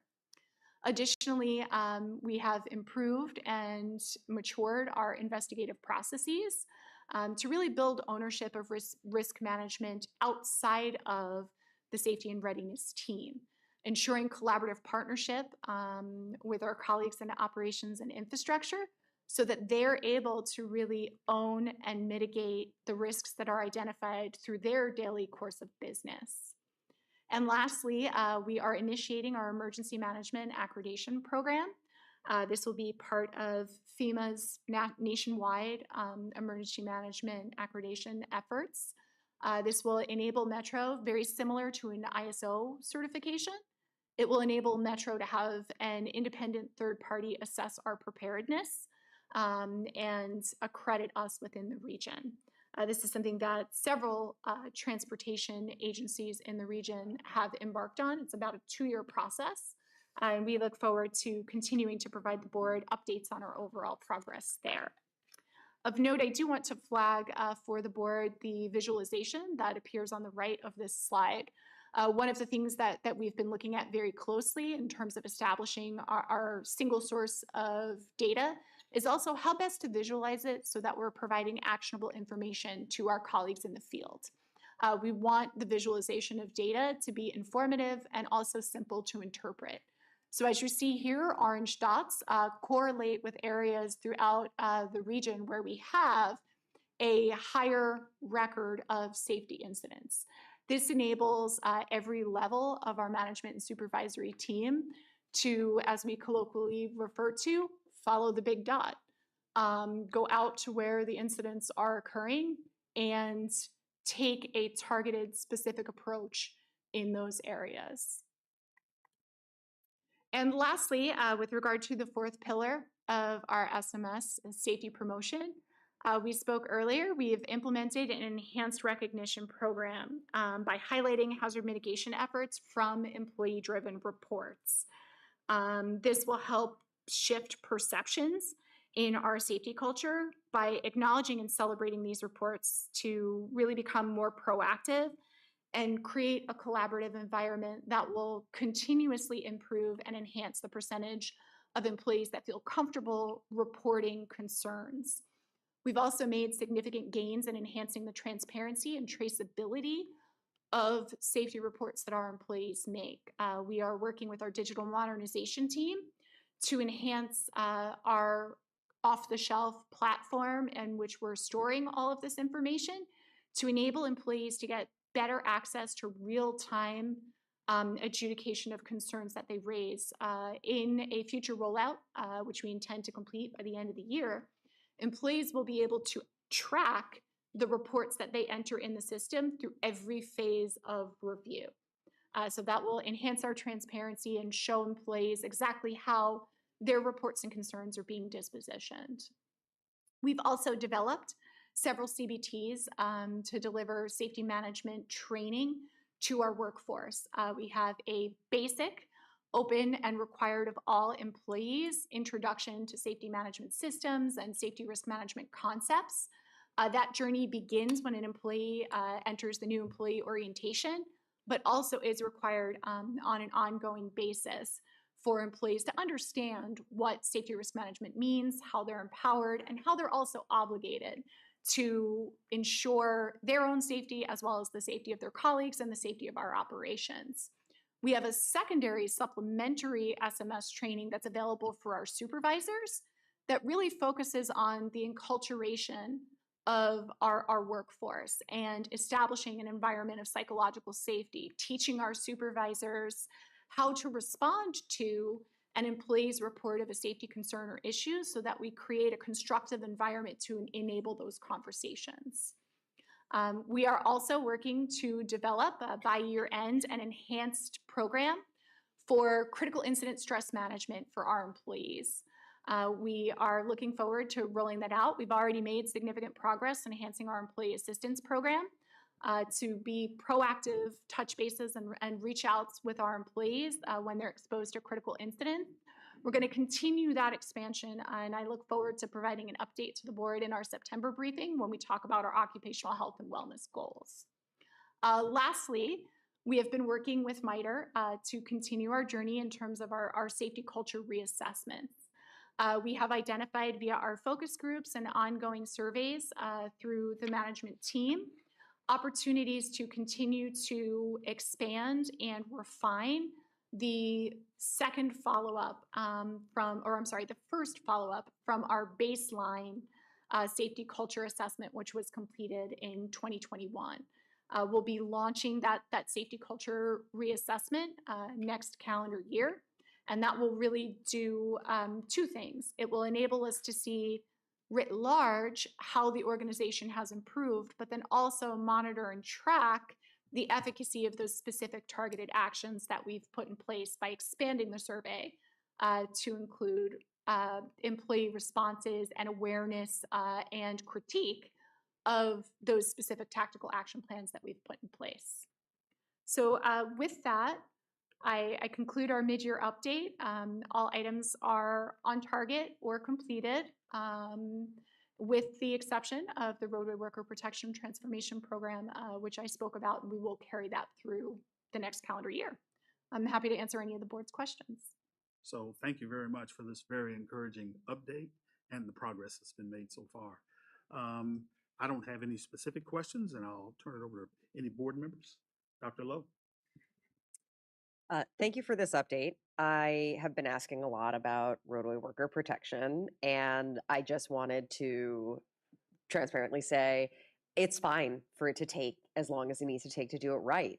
And, syncing up with what's happening at the federal level makes perfect sense. Looking forward to hearing about this when the time is right. And, no pressure on my end to do it faster. It's going to be ready when it's ready, and I'm looking forward to that date. Thank you. And I do want to also emphasize that we have made incremental improvements. We're not holding in place as static our roadway worker protection program, but we do want to make sure that by the time we introduce an entire new framework and a transformation that comports at the federal level, we are continuing to stay the course on incremental improvements. Okay, thank you. Mr. Smedberg. Thank you. Teresa, just very quickly, this work as it relates to contractors and the people you deal with, are they part of all this? Do they get the training as the WMATA employees do? So our contractors that perform frontline work do receive all of the information in terms of our SMS. Our SMS is holistic. It governs all employees. So for example, if there are contractors working in a station and there is a situation where there's a hazardous condition, they know how to report that to us. We have signs throughout the system. They know on the back of their badges how to call the safety hotline. We also do track and monitor any types of injuries or accidents that occur throughout our contracted workforce. There are elements of our contracted workforce that may not be as aware of this. Those are primarily administrative-based contractors that would be working on the ERP program, for example. They are given access to our SMS, but have not yet really had the same level of participation and implementation as our frontline field-based contract support staff do. Great, thank you. I've always been curious about that. Thank you, Mr. Drummer. Thank you. Dr. Helfer. Thanks for all this. And the cultural shift that you're making, the North Star of safety is tremendous. I'd like to think it's not over. Like, I know that these are tasks completed. So how will we continue to ensure that it's at the top of everything we ever do? Yeah, thank you very much for that question. It provides me the opportunity to say to the board and anyone else listening what I say consistently throughout our staff, which is an SMS journey is never complete.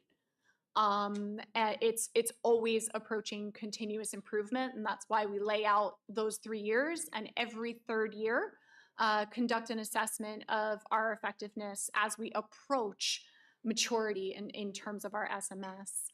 We've really done an admirable job as an organization of laying that foundation to ensure sustainability, and that's going to require consistent vigilance and consistent critical self-assessment to ensure that any changes that we make are delivering the results that we want them to and are sustained over the long term. Thank you. Any other board members? Okay, thank you very much. We can now move to the next presentation. All right, thank you, Chair. Mr. Off and I have a quick presentation for the board to provide an operational update on 2 items that we have spoken about recently, and we did want to provide an interim update. Both of these items align with the service excellence pillar of our strategic transformation plan. I would like to provide an update with regard to our train operator certification program. The program did transition to the Safety and Readiness Organization on June the 30th. As the board is well aware, Metro has done a lot of critical self-assessment, introspection, and reflection in terms of resourcing, quality assurance, and procedural controls to ensure that our certification records adequately document the level of competency and professionalism that we expect of our employees. We've enhanced our work instructions. We have an entirely new program standard manual that we have reviewed with all critical stakeholders. We took several months to review that program standard manual, as well as to develop a suite of digital tools. We have an ongoing process for comprehensive review of all certification records by an independent party within Safety and Readiness. The quality team in Safety and Readiness is providing both QC oversight as well as safety assurance of the process. We've completed 30 recertification exams as of July the 9th. That is a relatively slow ramp up that was deliberate, both to accommodate the service around the 4th of July and to ensure that we are effectively stress testing the digital platform for reporting. We anticipate as we progress through the month of July, we'll be increasing that throughput rate.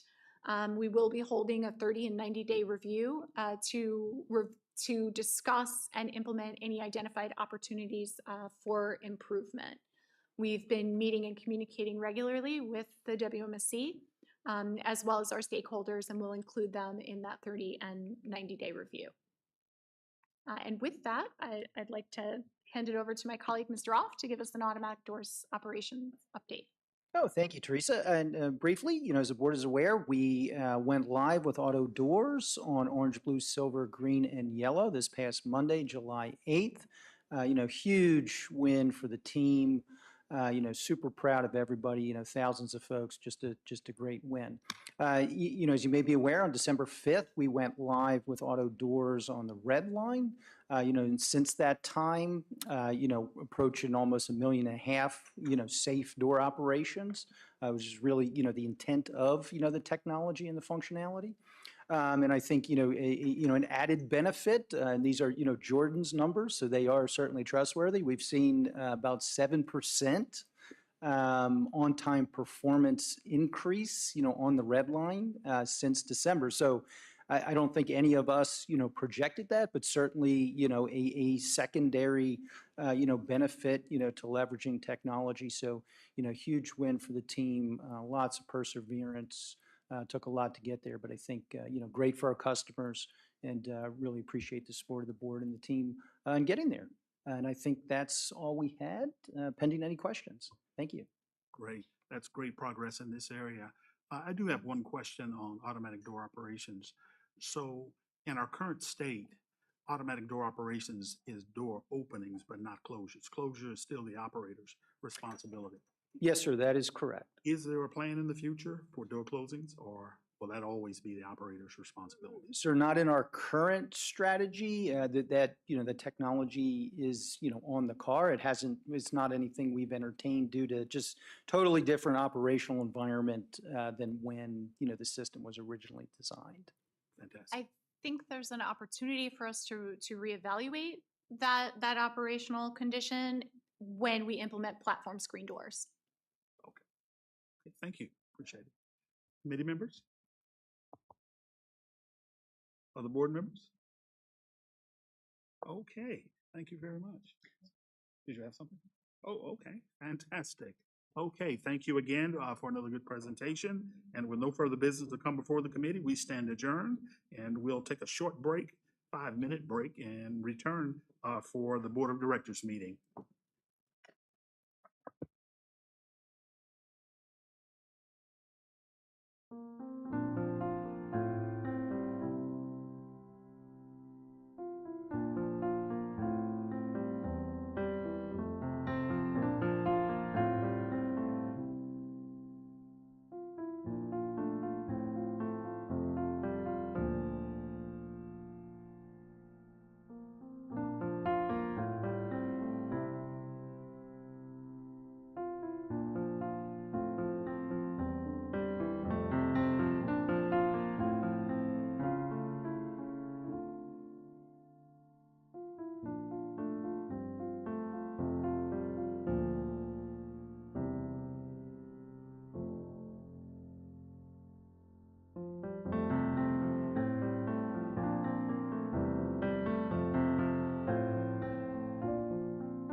Good afternoon.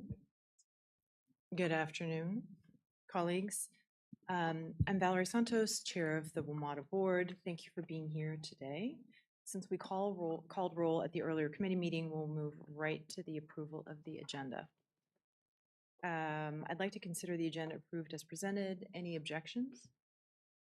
Hearing none, the agenda is approved. Thank you. Approval of minutes. We have two sets of minutes for approval: the board meeting and the board executive session from June 27th. I'd like to consider these minutes approved as presented. Any objections? Hearing none, the minutes are approved. Thank you. Employee spotlight. Our first spotlight today is for the Office of Elevator and Escalator Service. Project team members who oversaw the expedited escalator construction in Fort Totten. The two escalators were able to be open to the public on Monday, June 24th, over a month before the expected delivery date, due to the team's innovative strategies and concerted efforts to speed up the process. Two escalators, which serve the mezzanine to the Red Line platform at Fort Totten, went out of service on March 18th. And shortly after the demolition of the escalators, the team was informed of a schedule conflict with the Red Line shutdown work planned for the summer. The team and contractor were able to accelerate the project, finding innovative ways to add manpower or human power from other sites, increasing team hours in the finishing stages, intricately coordinating all supporting Metro work group schedules to allow the installation of fire, communications, and power systems, and coordinating the DC third-party inspection without interrupting or slowing work progress. More amazingly, they accomplished all of this without any increase to the cost of the project. From the board perspective, this is great. The team is comprised of 7 members, Cedric Watson, Senior Program Manager, please stand, of the Capital Improvement Project, Andy Joswick, the Assistant Project Manager, Amanvi Klutzi, the CIP Superintendent, Kim Nguyen, the Construction Engineer, Antonio Bacon and Bradford Grant, the VT Construction Inspectors, as well as Cone Elevator and Escalators, which is the escalator manufacturer and installer. The team was nominated for this recognition for being an invaluable part of helping Metro deliver a much-needed service to its customers well ahead of schedule and without extra cost.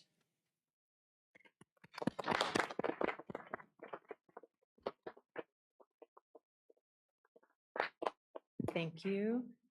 The next spotlight we'd like to shine is for Stephen Bach, an HVAC technician who Van Lowe, general supervisor, wanted to acknowledge for his outstanding contributions on the job. According to Lowe, Bach has demonstrated not only his technical expertise, but his commitment to excellence and cost-effective solutions. He conducts periodic inspections with precision and thoroughness and is proactive about the maintenance of Metro's transit railcar HVAC systems. Bach also routinely takes on additional running maintenance assignments to minimize railcar downtime and ensure uninterrupted service for Metro's customers. In particular, he played a pivotal role as the sole HVAC technician on a project involving the removal and replacement of 48 HVAC rooftop units across 24 rail cars at Alexandria Service and Inspection Facility. Lowe says that Bach's meticulous attention to detail and expertise were instrumental in ensuring vendor warranty compliance, which ultimately resulted in substantial cost savings for Metro. Thank you.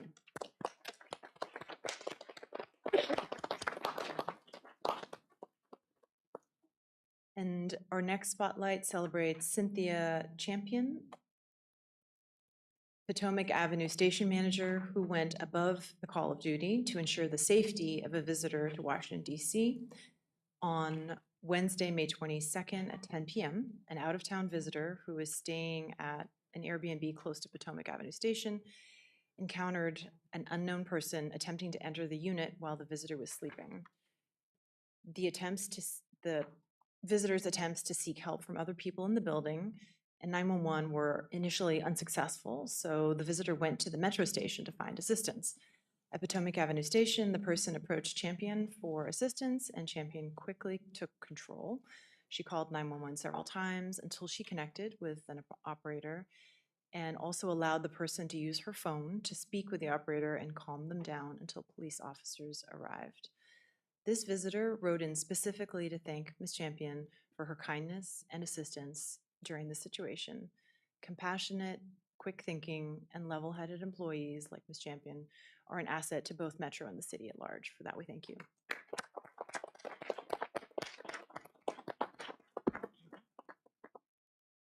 And our final spotlight today is for Bladensburg bus operator Brandon Jackson, who has been nominated for his exemplary conduct and quick thinking during an emergency that occurred on April 8th. Operator Jackson witnessed an accident involving two teenage students who, after exiting his bus, were struck by a vehicle.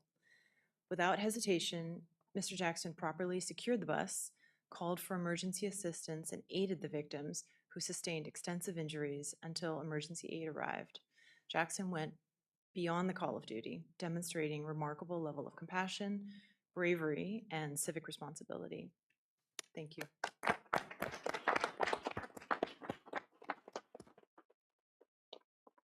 And we would like to ask each of the spotlight teams or employees to come to the front of the room for pictures.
The next portion of our meeting is for public comment and reports by our advisory bodies.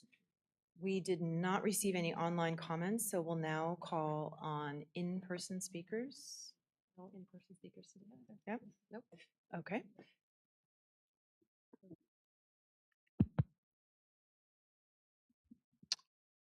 Good afternoon. So for people who works on the weekend, so let's say if somebody had to be at work at 7, if they catching the metro, if they catching the train, or if the train's down don't open to 7, how can we put in our budget money for weekend service open before 7 so people can get to work on time? Because I work at the airport, and some Saturday I have to be there at 7 a.m. And if the train don't open to 7, then I am an hour late to 2 hours late to work because the train is not don't open at 2:07. Don't open to 2:07 a.m. Thank you. Thank you, Mr. Danzi, for your comments. I believe next on the agenda is from the Accessibility Advisory Committee. I know our AAC Chair, Patrick Sheehan, could not join us, so filling in, I believe, is AAC Member Emeritus Phil Posner.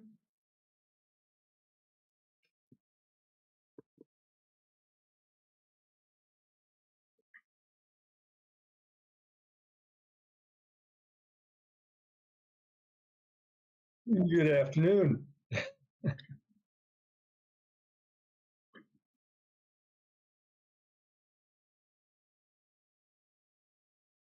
Please go ahead, Dr. Posner.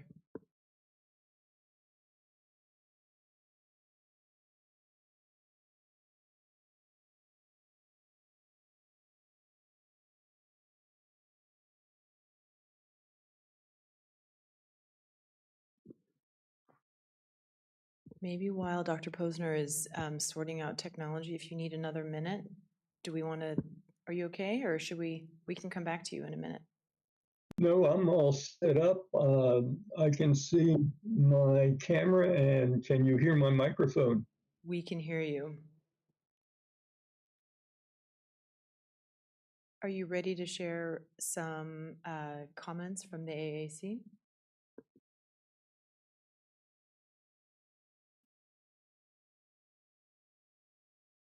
Yes, can you hear me now? Yes, Phil, we can hear you. Oh, thank you. Sorry about that. I've got 3 computers going at the same time. So, good afternoon, and welcome to July. It is not only the 34th and 34th anniversary of the ADA, but it's also the beginning of WMATA's 2025 budget year. And Chair Santos, congratulations in your position. I personally enjoyed meeting you at the RAC last evening. And hopefully you will have time, along with GM Clark, to come visit with the AAC in September and October as we move forward with our work plans for the year. We also would like to invite Mr. Smedberg to come talk to us again, since he is going to be working as the board coordinator on the DMV Goes work. And so let me give you the executive summary of what has happened since June and into July. Basically, you have had that executive summary this morning in your executive committee meeting with the reports from Jordan and their group, and in your safety committee meeting. And so rather than repeating what the experts have already told you, I will just let you know that they have given similar reports to our group.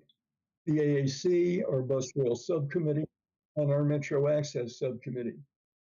And we look forward to continuing working with staff and all of our constituents in the vision, hearing, mobility, and cognition populations in the community that require accessibility for all of bus, rail, and metro access. We hope to continue working on the whiteboards, DMV Go, the better bus system, the lighting improvements that are going on, and the safety features, particularly the intercar barriers on the 8,000 series cars.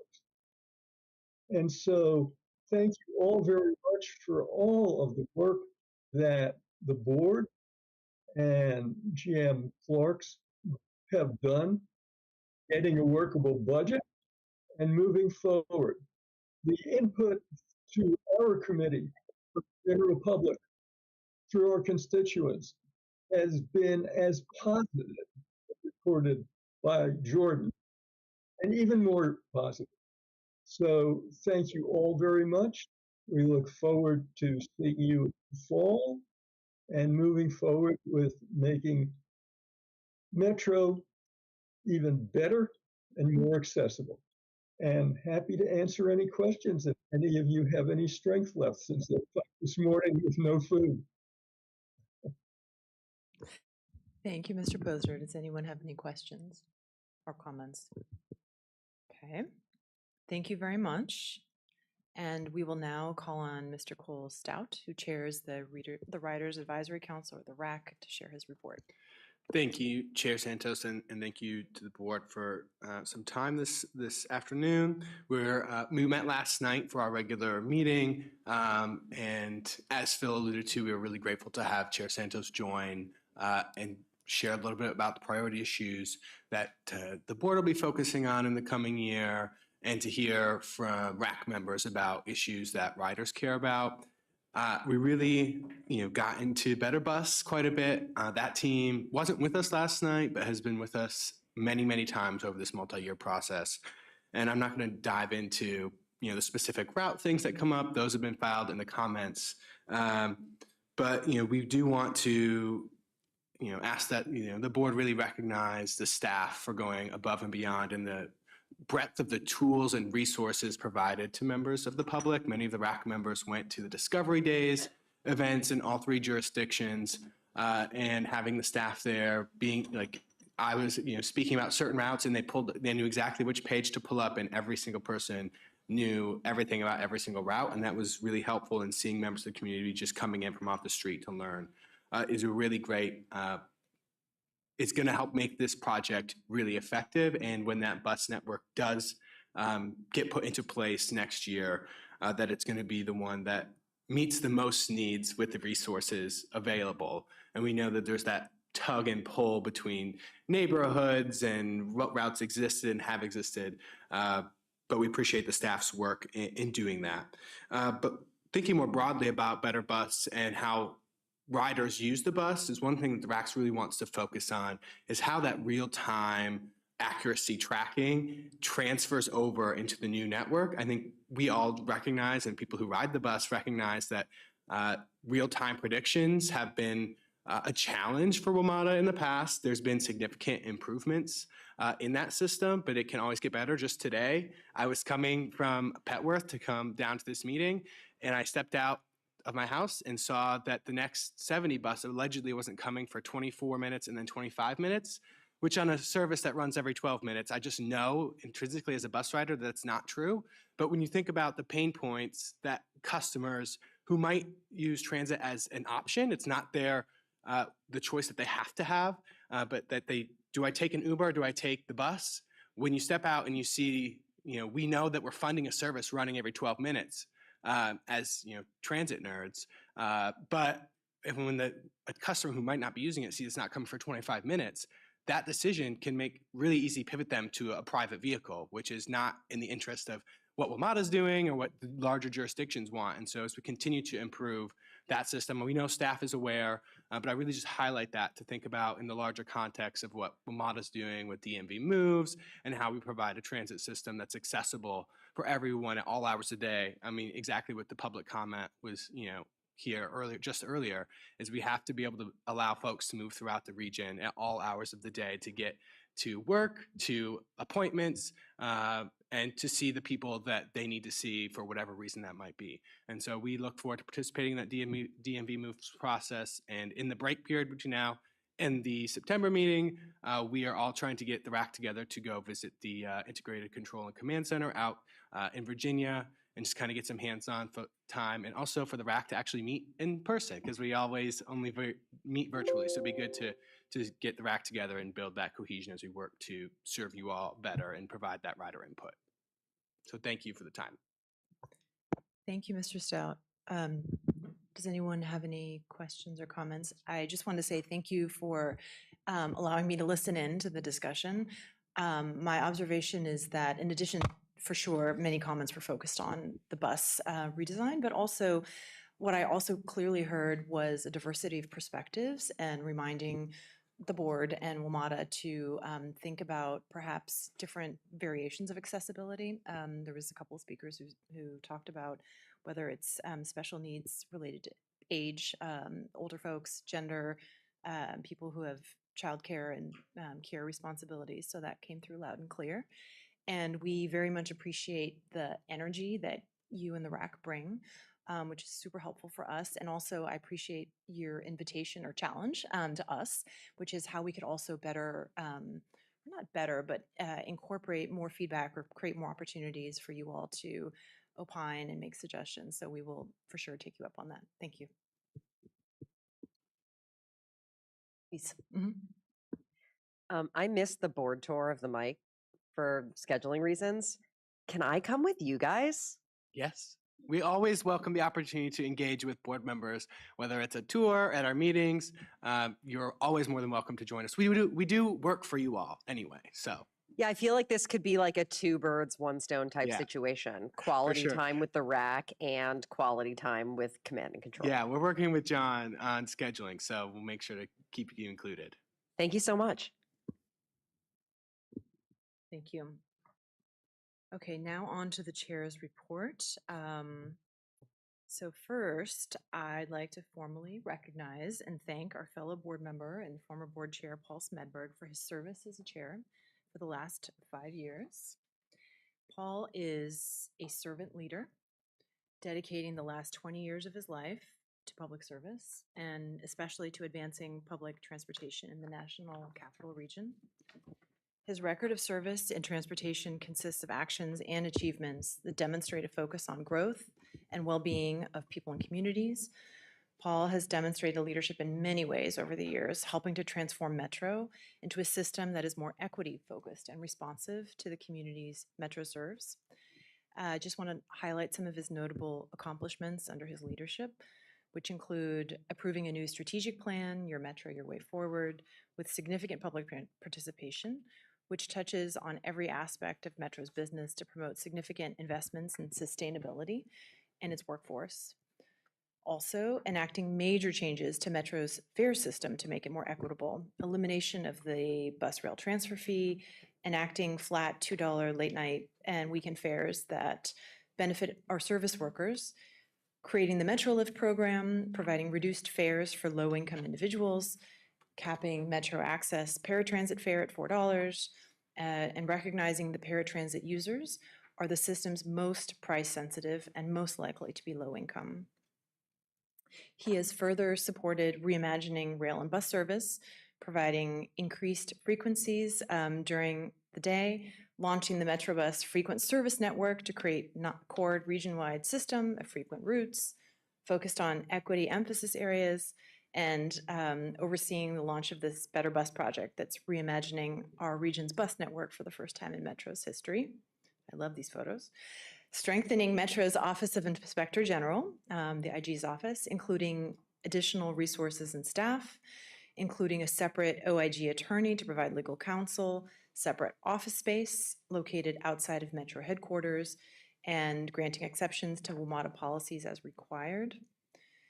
maintaining and expanding Metro as a regional asset, opening the second phase of the Silver Line and Potomac Yard Metro Station, continuing Metro's aggressive capital rebuilding program through projects like the Yellow Line Bridge and tunnel rehabilitation, and upgrading of Metro's buses and bus facilities, goes on and on. Rehabilitation of upgrading of Metro buses and bus facilities, further re-emphasizing Metro's commitment to the communities it serves, creating the Metro Transit Police Investigations Review Panel to conduct independent and partial reviews of completed investigations, strengthening Metro's Disadvantaged Business Enterprise Program, creating a new Women and Minority Business Enterprise Program to provide opportunities for underrepresented communities, partnering with Amazon to provide workforce and affordable housing near transit to increase access to regional opportunities, launching the Metro Ambassador Program to connect vulnerable individuals to services, improving Metro's public safety programs to ensure that they provide riders with a sense of security while remaining compassionate and community-focused, and ensuring Metro was able to maintain service, especially for our essential workers during the COVID-19 pandemic, while maintaining safety.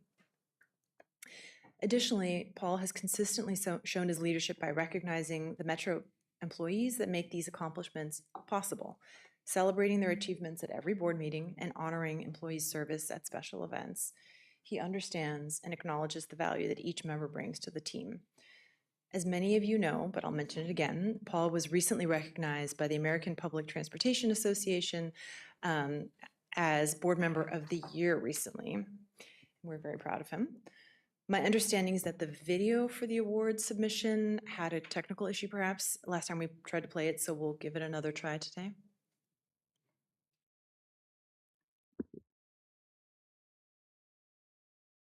As WMATA's general manager, on behalf of the 12,000-strong Metro team, we are so proud to see Chair Smedberg recognized by APTA. Paul Smedberg is a servant leader, always putting the greater good first. He has dedicated the last 20 years of his public service to advancing transit in the National Capital Region. Under Paul's leadership, Metro has adopted a new strategic plan, created a more equitable fare system, reimagined bus and rail service, navigated challenging times, including the pandemic, and has helped accelerate Metro's ridership recovery. Congratulations, Chair Smedberg. I want to thank APTA for recognizing me for 2023 Outstanding Public Transportation Board Member. Not only was this an honor, but a complete surprise. This recognition from this esteemed body brings my career to a full circle moment that makes me very proud. For as long as I can remember, I have been a transit advocate. I understood very early in my career that access to transportation made communities better, sustainable, and more equitable. That belief remains true today and an integral part of my approach to this important work. I'd like to thank the people with whom I've had the privilege and pleasure of working, from Metro, the Northern Virginia Transportation Commission, Virginia Railway Express, and the City of Alexandria. This award would not have been possible without you and your commitment to making transit in the National Capital Region better. I'm very proud of our collective accomplishments for transit customers and employees, making our region a better place to live, work, and play. My work for our industry will not stop after today. My promise to each of you is that I will continue to advocate for continuous advancements in transit. So again, thank you, Paul, for your leadership and strong commitment.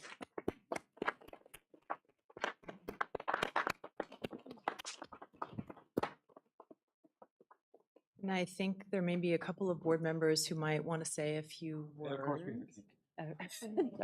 have a cake. Dr. Lowe. Oh, yes, and a cake, but Dr. Lowe. Okay, the video, I think, hits all the professional right notes, but I just want to add a few personal touches. Paul, I think, when I joined the board, I came in really hot. Had some stuff on my mind. Yeah, had some stuff on my mind. And you and I have really different personality types and styles.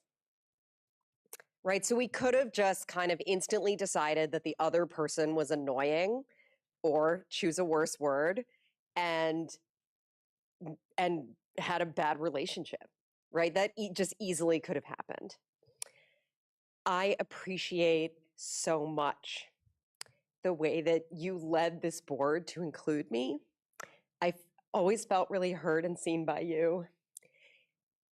You know, you are a real leader because you don't just act on what you feel, you do what needs to be done in order to get to a great outcome. And that's what I want everyone to know about you. And I just really appreciate that. Thank you.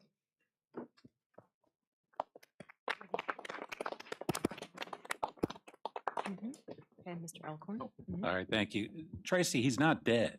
You know, it's okay. I always cry.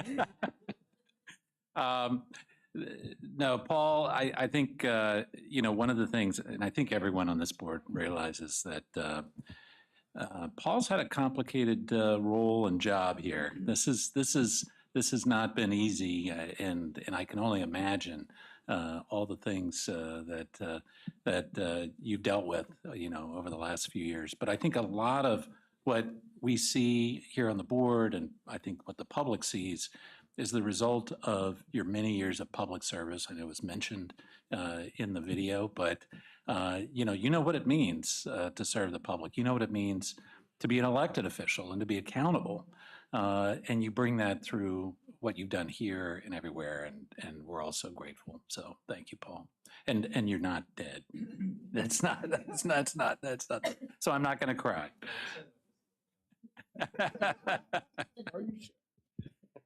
Director Drummer. Thank you.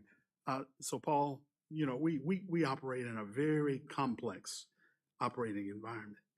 And I've had the pleasure and the privilege of living in 13 different states and 13 different countries and being exposed to tremendous leadership. Your leadership is tremendously calming. And what I will walk away with and never forget is your calming leadership with a genuine focus on resourcing Team Metro for success. Never selfish, never an angle, always the end state being, let's resource Team Metro for success. Thank you for your character, your integrity, and your genuine leadership. Appreciate it.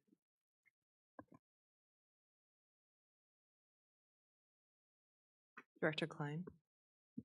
Well, honestly, I'm mostly going to just echo what's been said already, but I did want to add my perspective, which really does follow on with what others are saying. I mean, as I was thinking about what Paul has brought to the table, there are three things that came to mind. One is the breadth of your knowledge of this region and of this institution. I mean, I think, I'm not sure about Mr. Alcorn, but I think Paul may be have been on the board the longest of all of us. Have just, yeah. So every time we felt like we've been going through something that we haven't experienced before, Paul has been able to say, you know, this sort of similar thing happened. This is how we worked through it. This is who these players were and those players were, and just brought that kind of historical and institutional perspective that was incredibly valuable to all of us who are newer to this board role. The second thing, as others have said, your approach has always been to build consensus, and I think it's been reflected in the achievements that were mentioned there. There's been just so much progress made under your leadership. It's astounding. And then the last thing, and I think this is maybe the thing that's not as seen, but you really care about all of us and making us feel that we are valuable and valued participants in this process. I mean, for me, when I joined the board, it was kind of intimidating to join the board. I mean, this is a big agency, right? And you all had so much experience and just were handling things, it constantly coming at you, and it's an intimidating thing. And we had a couple of phone calls early on in which you were asking me how I was doing. Was I getting the resources that I need to understand what to do and to make the right decisions? You know, and it just, that welcoming approach was so important. And I just want to thank you for that. And it's been a wonderful experience working under your leadership. Thank you.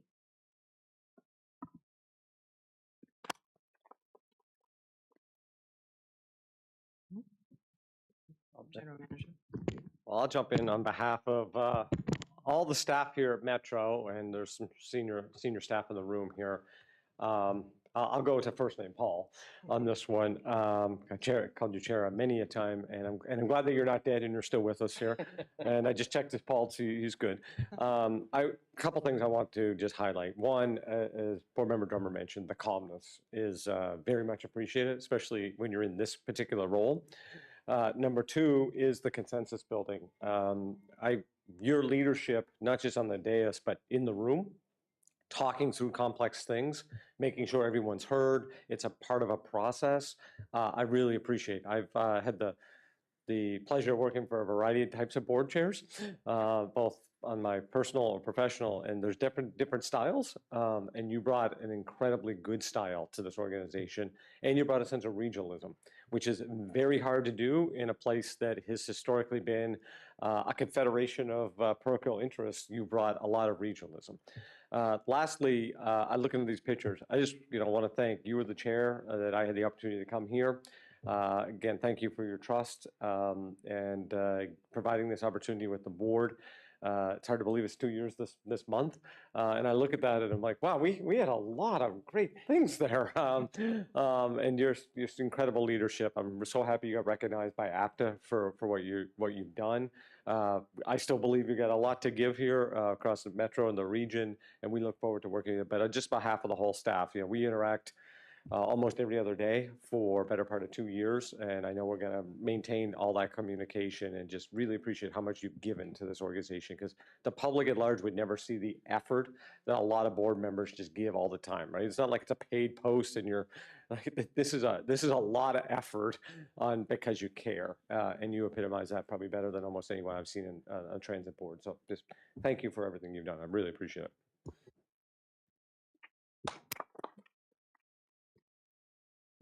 Before we move to cake, Paul wants to say a few Yeah, words. just a couple minutes. Look, I want to say thank you to all of you and how we together have really elevated how people feel about this organization and this board.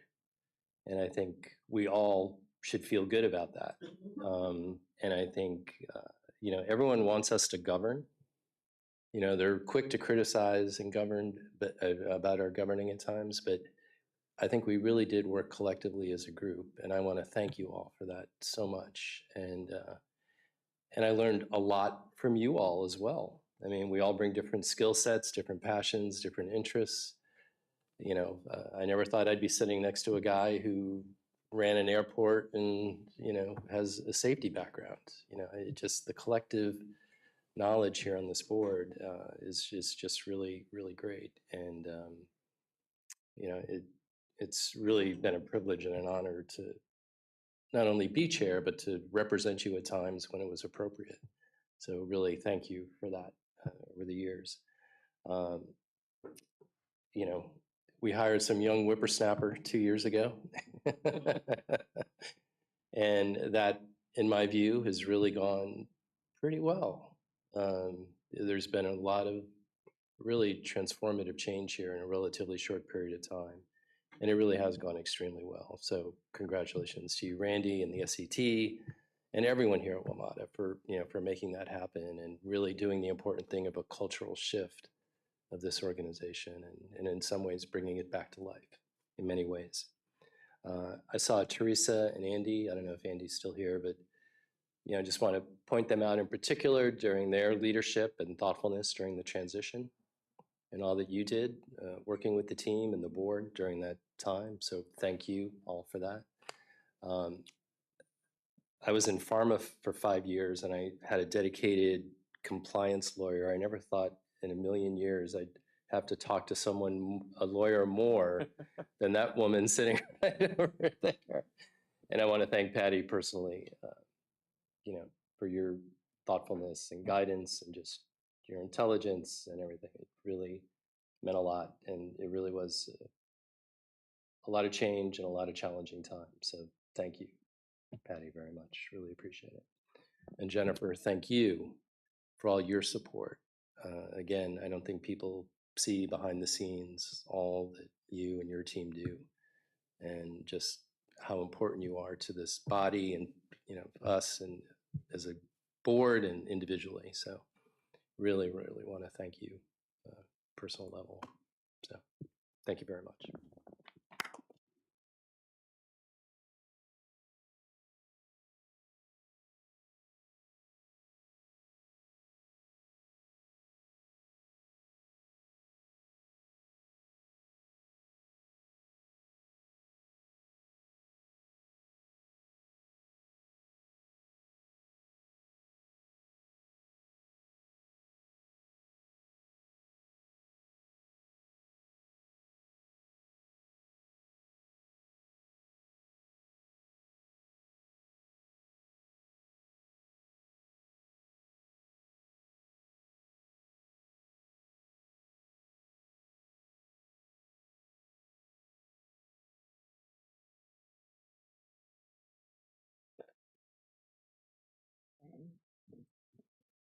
Well, moving on through our agenda, and I do want to try the cake. I'll try not to pass out from not eating lunch. As the new chair, I first want to thank my fellow board members for entrusting me to take on this important role at this time, to serve you all, to serve Metro, and particularly in this role of coordinating and leading our team.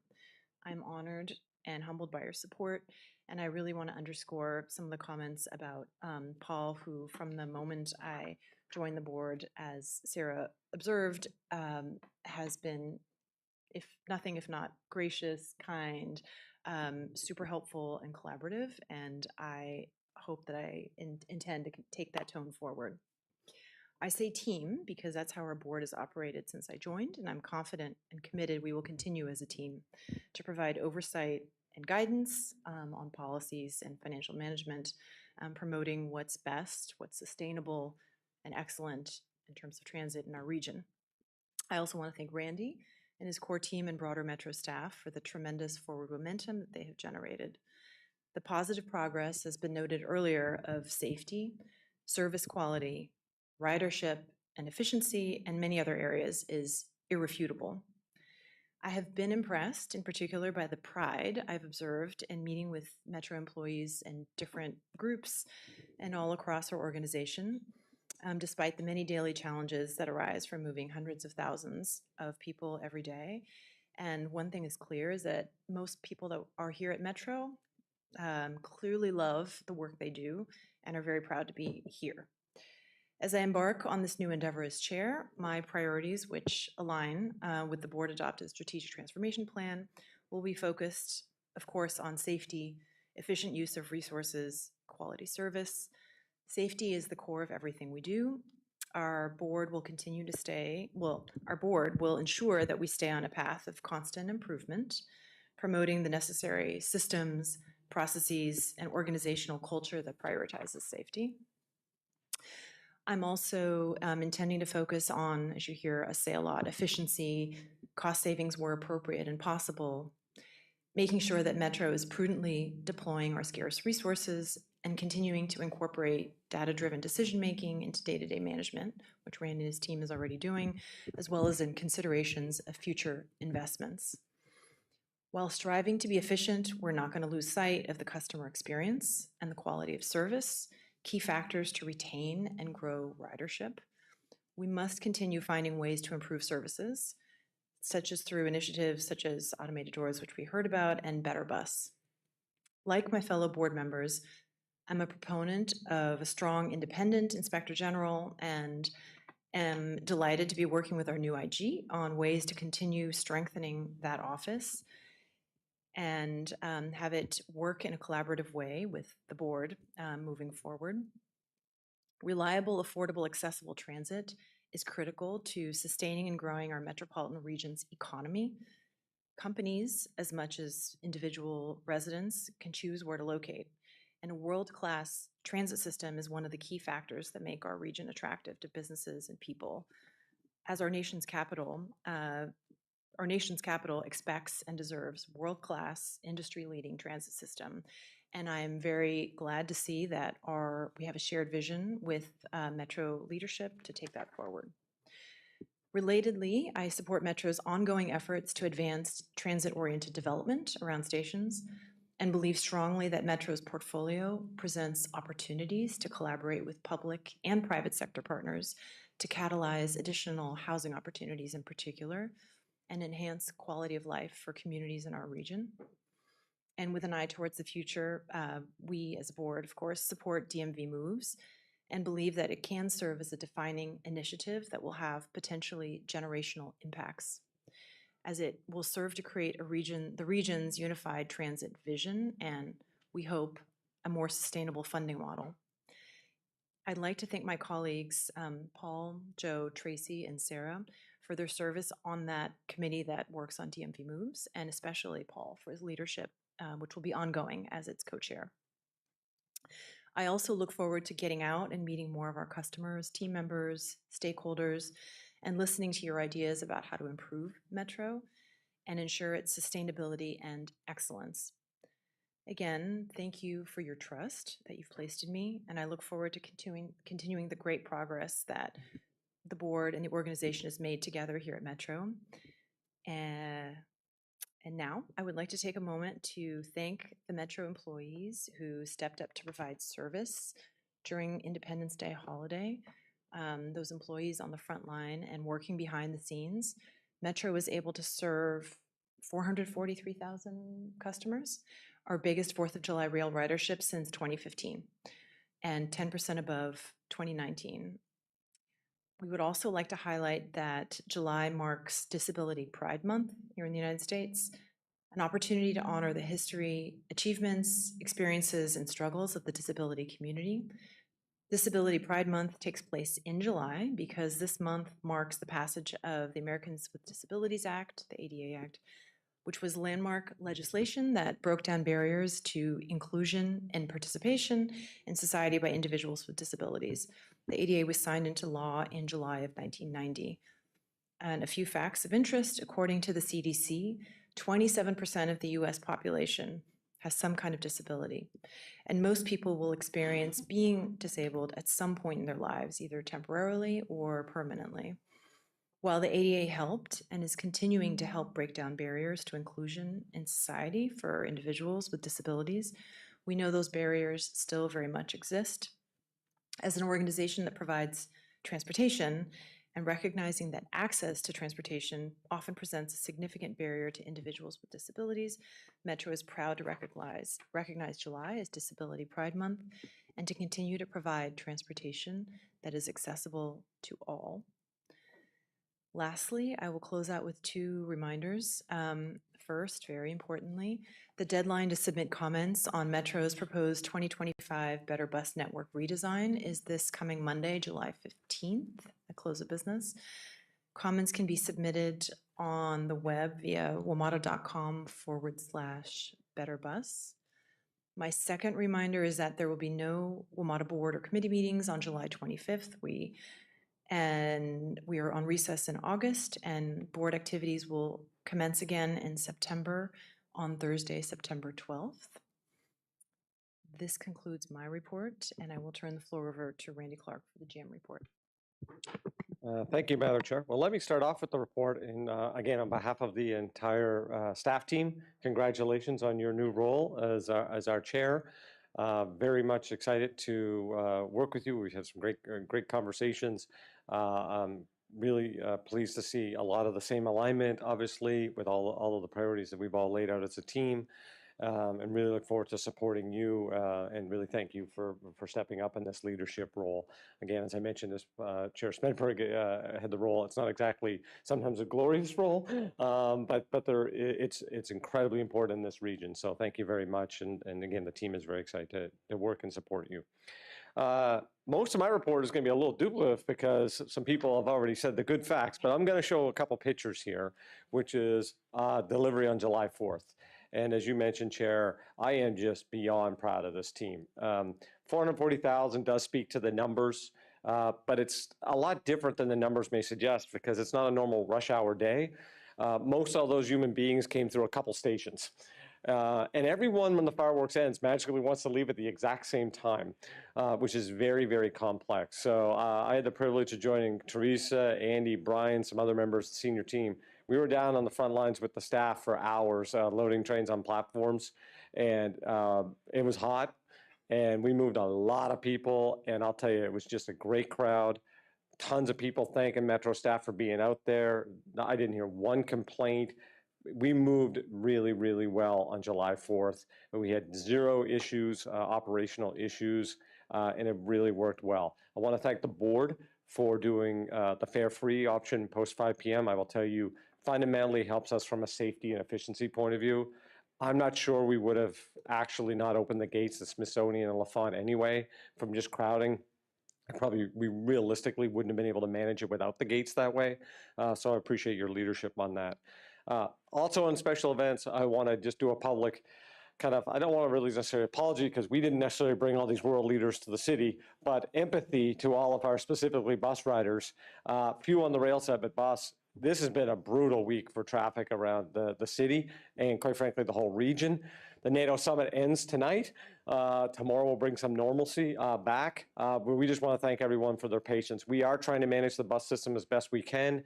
A good example today, boom, we're told that there's a detour in place and about 12 of our bus lines have to detour immediately a couple blocks because it's a security issue. There's only so much communication and planning you can do, and when it's dictated by the powers that are above us. So we are in coordination on a hour by hour and minute by minute in the control center. Not our controls, or the emergency control center for the whole region and the Joint Information Center. But just want to acknowledge the patience of everyone on the system this week, and then thank the employees, especially our transit police force, who is 100% deployed, working with all of our partners, especially in the special operations. Obviously, this is a national security event. So great that we got a lot of revenue into the region, and I'm sure everyone will be just as happy as when the NATO summit is over. But so thanks for everyone's patience on that. The next thing up, I want to highlight, I almost feel like I gotta say Metro Fest, like with one of those rock and roll kind of names. But we had our first ever Metro Fest on June 29th at Franconia Springfield. We had just under 1,400 people showed up for Metro Fest. I want to thank, Cherry, you were there, attendance, former was there. Actually, we got a great all right sign right at the front there, as you would say. But it was just great. We had so many kids. We had people flew in from Chicago to come to this. The staff, you could just see the joy and, like you said, the pride on staff's face, showing their equipment, showing the work that we do every day. It was just, I think this is that community-oriented stuff that really goes a long way of showing our community what we can do, but also the pride in this workforce of serving the community. So next one is July 27th. Hopefully it won't be 105 heat index, but we look forward to do this at Branch Ave. If any of you are available, feel free to come and join. But we expect, I think we have hundreds and hundreds of people already kind of signed up, so we expect another big event. The last thing, and this got hit a little bit on the report already, so auto doors, Andy and Teresa did that piece. We've had almost 1.5 million safe door openings. I mean, that was the purpose. It's a safety feature, and so it's working just as we intended, which is great, but it is also saving time, better on-time performance, and there's been an enormous amount of positivity out in the community this week. 16 years to get back to something that was fundamental in the design of this system. So I can't say enough about the entire organization, but specifically Andy, Teresa, and Brian, but then the layer underneath them, Jamie, Shashil, Tiffany, it goes on and on. The work they put into this, it's just hard to imagine how much work people put into something that the average person would not really even understand, and they just go about their life. And I just appreciate them for that. On the left side, I want to highlight, we are really invested in better bus here at Metro, and I appreciate how much the board is showing interest in bus. I think historically we have never given bus that same attention, and every time we do something on rail, we're looking at bus as well. We are moving forward with better seats. We got 40 buses already done. The whole fleet will be done by the end of next year. Not only is it more hygienic, safer, it's going to be more cost efficient, lighter weight. Overall, this is where the industry is going. So really appreciate Leroy and the bus maintenance team, for Ray, for moving this forward. It overwhelmingly great results from the customers, because sometimes you didn't necessarily know what you might sit in, and it leads to a much cleaner, better experience on the bus. So again, better bus is really important. The network design's the big elephant, but there's all these little things that are really improving the bus system, and we're working, making sure the RAC and others are really aware of that, because it's a big deal. So those are, little highlight stuff. We look forward to everyone having a good break during the summer, and we're here to support if you need anything during the summer. And I look forward to any questions or comments for that. Thank you, Chair. Thanks, Randy. Dr. Lowe? I just wanted to also express my appreciation for the vinyl seats. I boarded a bus like a month and a half ago. I must have found like one of the first ones somehow. These vinyl seats, I realize that they are cheaper, which is great, but they feel more expensive. I cannot wait for everyone to experience these. They feel like snakeskin. These seats are incredible, and I'm really excited for everyone to experience them. I commend every single person who was involved in making this happen, because it is so, so nice. I might make a clip of that and put it online. So thank you, Board Member Lowe. Director Klein?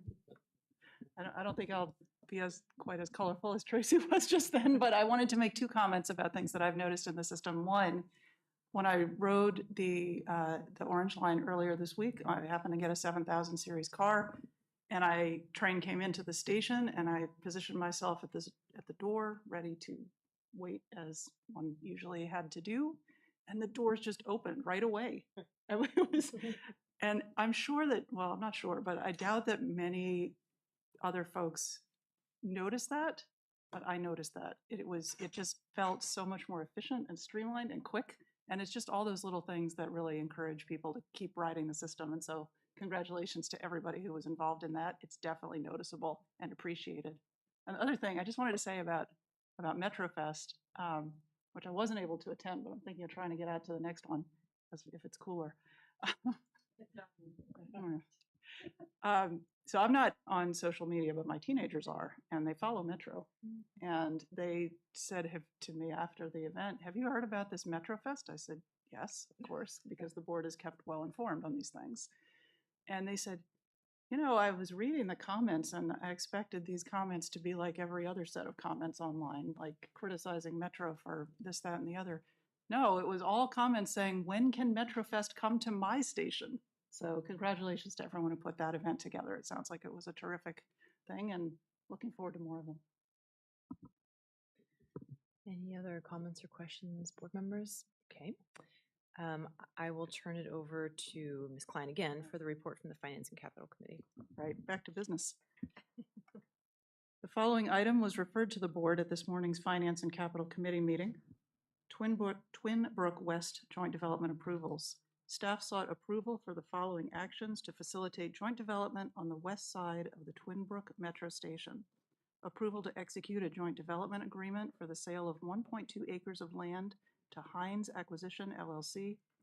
Authorization to hold a compact public hearing on proposed changes to the transit facilities at Twinbrook Station, specifically relocation of 3 bus bays and kiss and ride facilities and closure of the 188-space surface parking lot, and authorization for the general manager, CEO, to issue a joint development solicitation for the west side of Twinbrook Metro Station. Madam Chair, I move approval. Thank you, Ms. Klein. We have a motion on the floor. Can I get a second? Second. Seconded by Director Lowe. Any discussion? No. I will ask the board corporate secretary to administer the vote, please. Chair Santos? Aye. Vice Chair Smedberg? Aye. Vice Chair McAndrew? Aye. Ms. Klein? Aye. Dr. Hadden-Lowe? Aye. Mr. Alcorn? Aye. Mr. Drummer? Aye. Dr. Helfer? Aye. Madam Chair, the motion passes. Thank you. We have one consent agenda item before us today. I would like to move approval of the following, which is the indemnification of the City of Greenbelt within a facility usage agreement. Staff requests approval to indemnify the City of Greenbelt to allow WMATA to enter into an agreement to hold a compact public hearing at a city-owned facility, the Spring Hill Lake Recreation Center. The board previously authorized the compact public hearing for changes to transit facilities at the Greenbelt Metro Station in Resolution 2022-26. Is there a second? Seconded by Director McAndrew. All in favor? Aye. Any opposed? The ayes have it. Thank you. Now for reports for jurisdictions. I have a few from DC, but I will invite my friends to go first. So, Director Smedberg? No report from No? DC. Okay. Director McAndrew, nothing? No? All right. DC, there are a few things that we would like to let people know. There is a DC State Fair on September 7th at Franklin Park. And we would welcome people to come and enjoy the State Fair. The next event that we would like to highlight is October 5th, which is an open streets event whereby the city will close down 1 mile of 7th Street between Rhode Island and E. And this is pretty exciting. It is an event basically to close the street and allow to play and people to use streets differently. I believe Open Streets, it's a global initiative that started several years ago, and the district has been participating in different neighborhoods with this, and that's on October 5th. And then lastly, on just it is hot out there, folks, so there's a heat advisory in effect until this evening in the district, and if people need cooling stations, there are some around the district. And that is it in terms of DC reports. Any other comments? With no further business to come before the board, we stand adjourned, and thank you for joining us today. We will now move to board executive session. In accordance with the bylaws, I, Valerie Santos, request that the Board of Directors convene an executive session to discuss the following matters pursuant to Article 2, Paragraph 9, subsections: budgetary matters that may affect legal positions, WMATA contracts, or sensitive relationships with local jurisdictions or the federal government; personnel or labor issues, including discussions of labor contracts or labor negotiations; consideration of interviews of candidates for employment and the assignment, appointment, promotion, performance, demotion, or resignation of individuals; and lastly, audit matters and investigations to include, for example, audits of IT security matters and investigations to be referred for further criminal investigation or prosecution. Is there a second? All right, all in favor? Any opposed? The ayes have it. Thank you very much. Oh.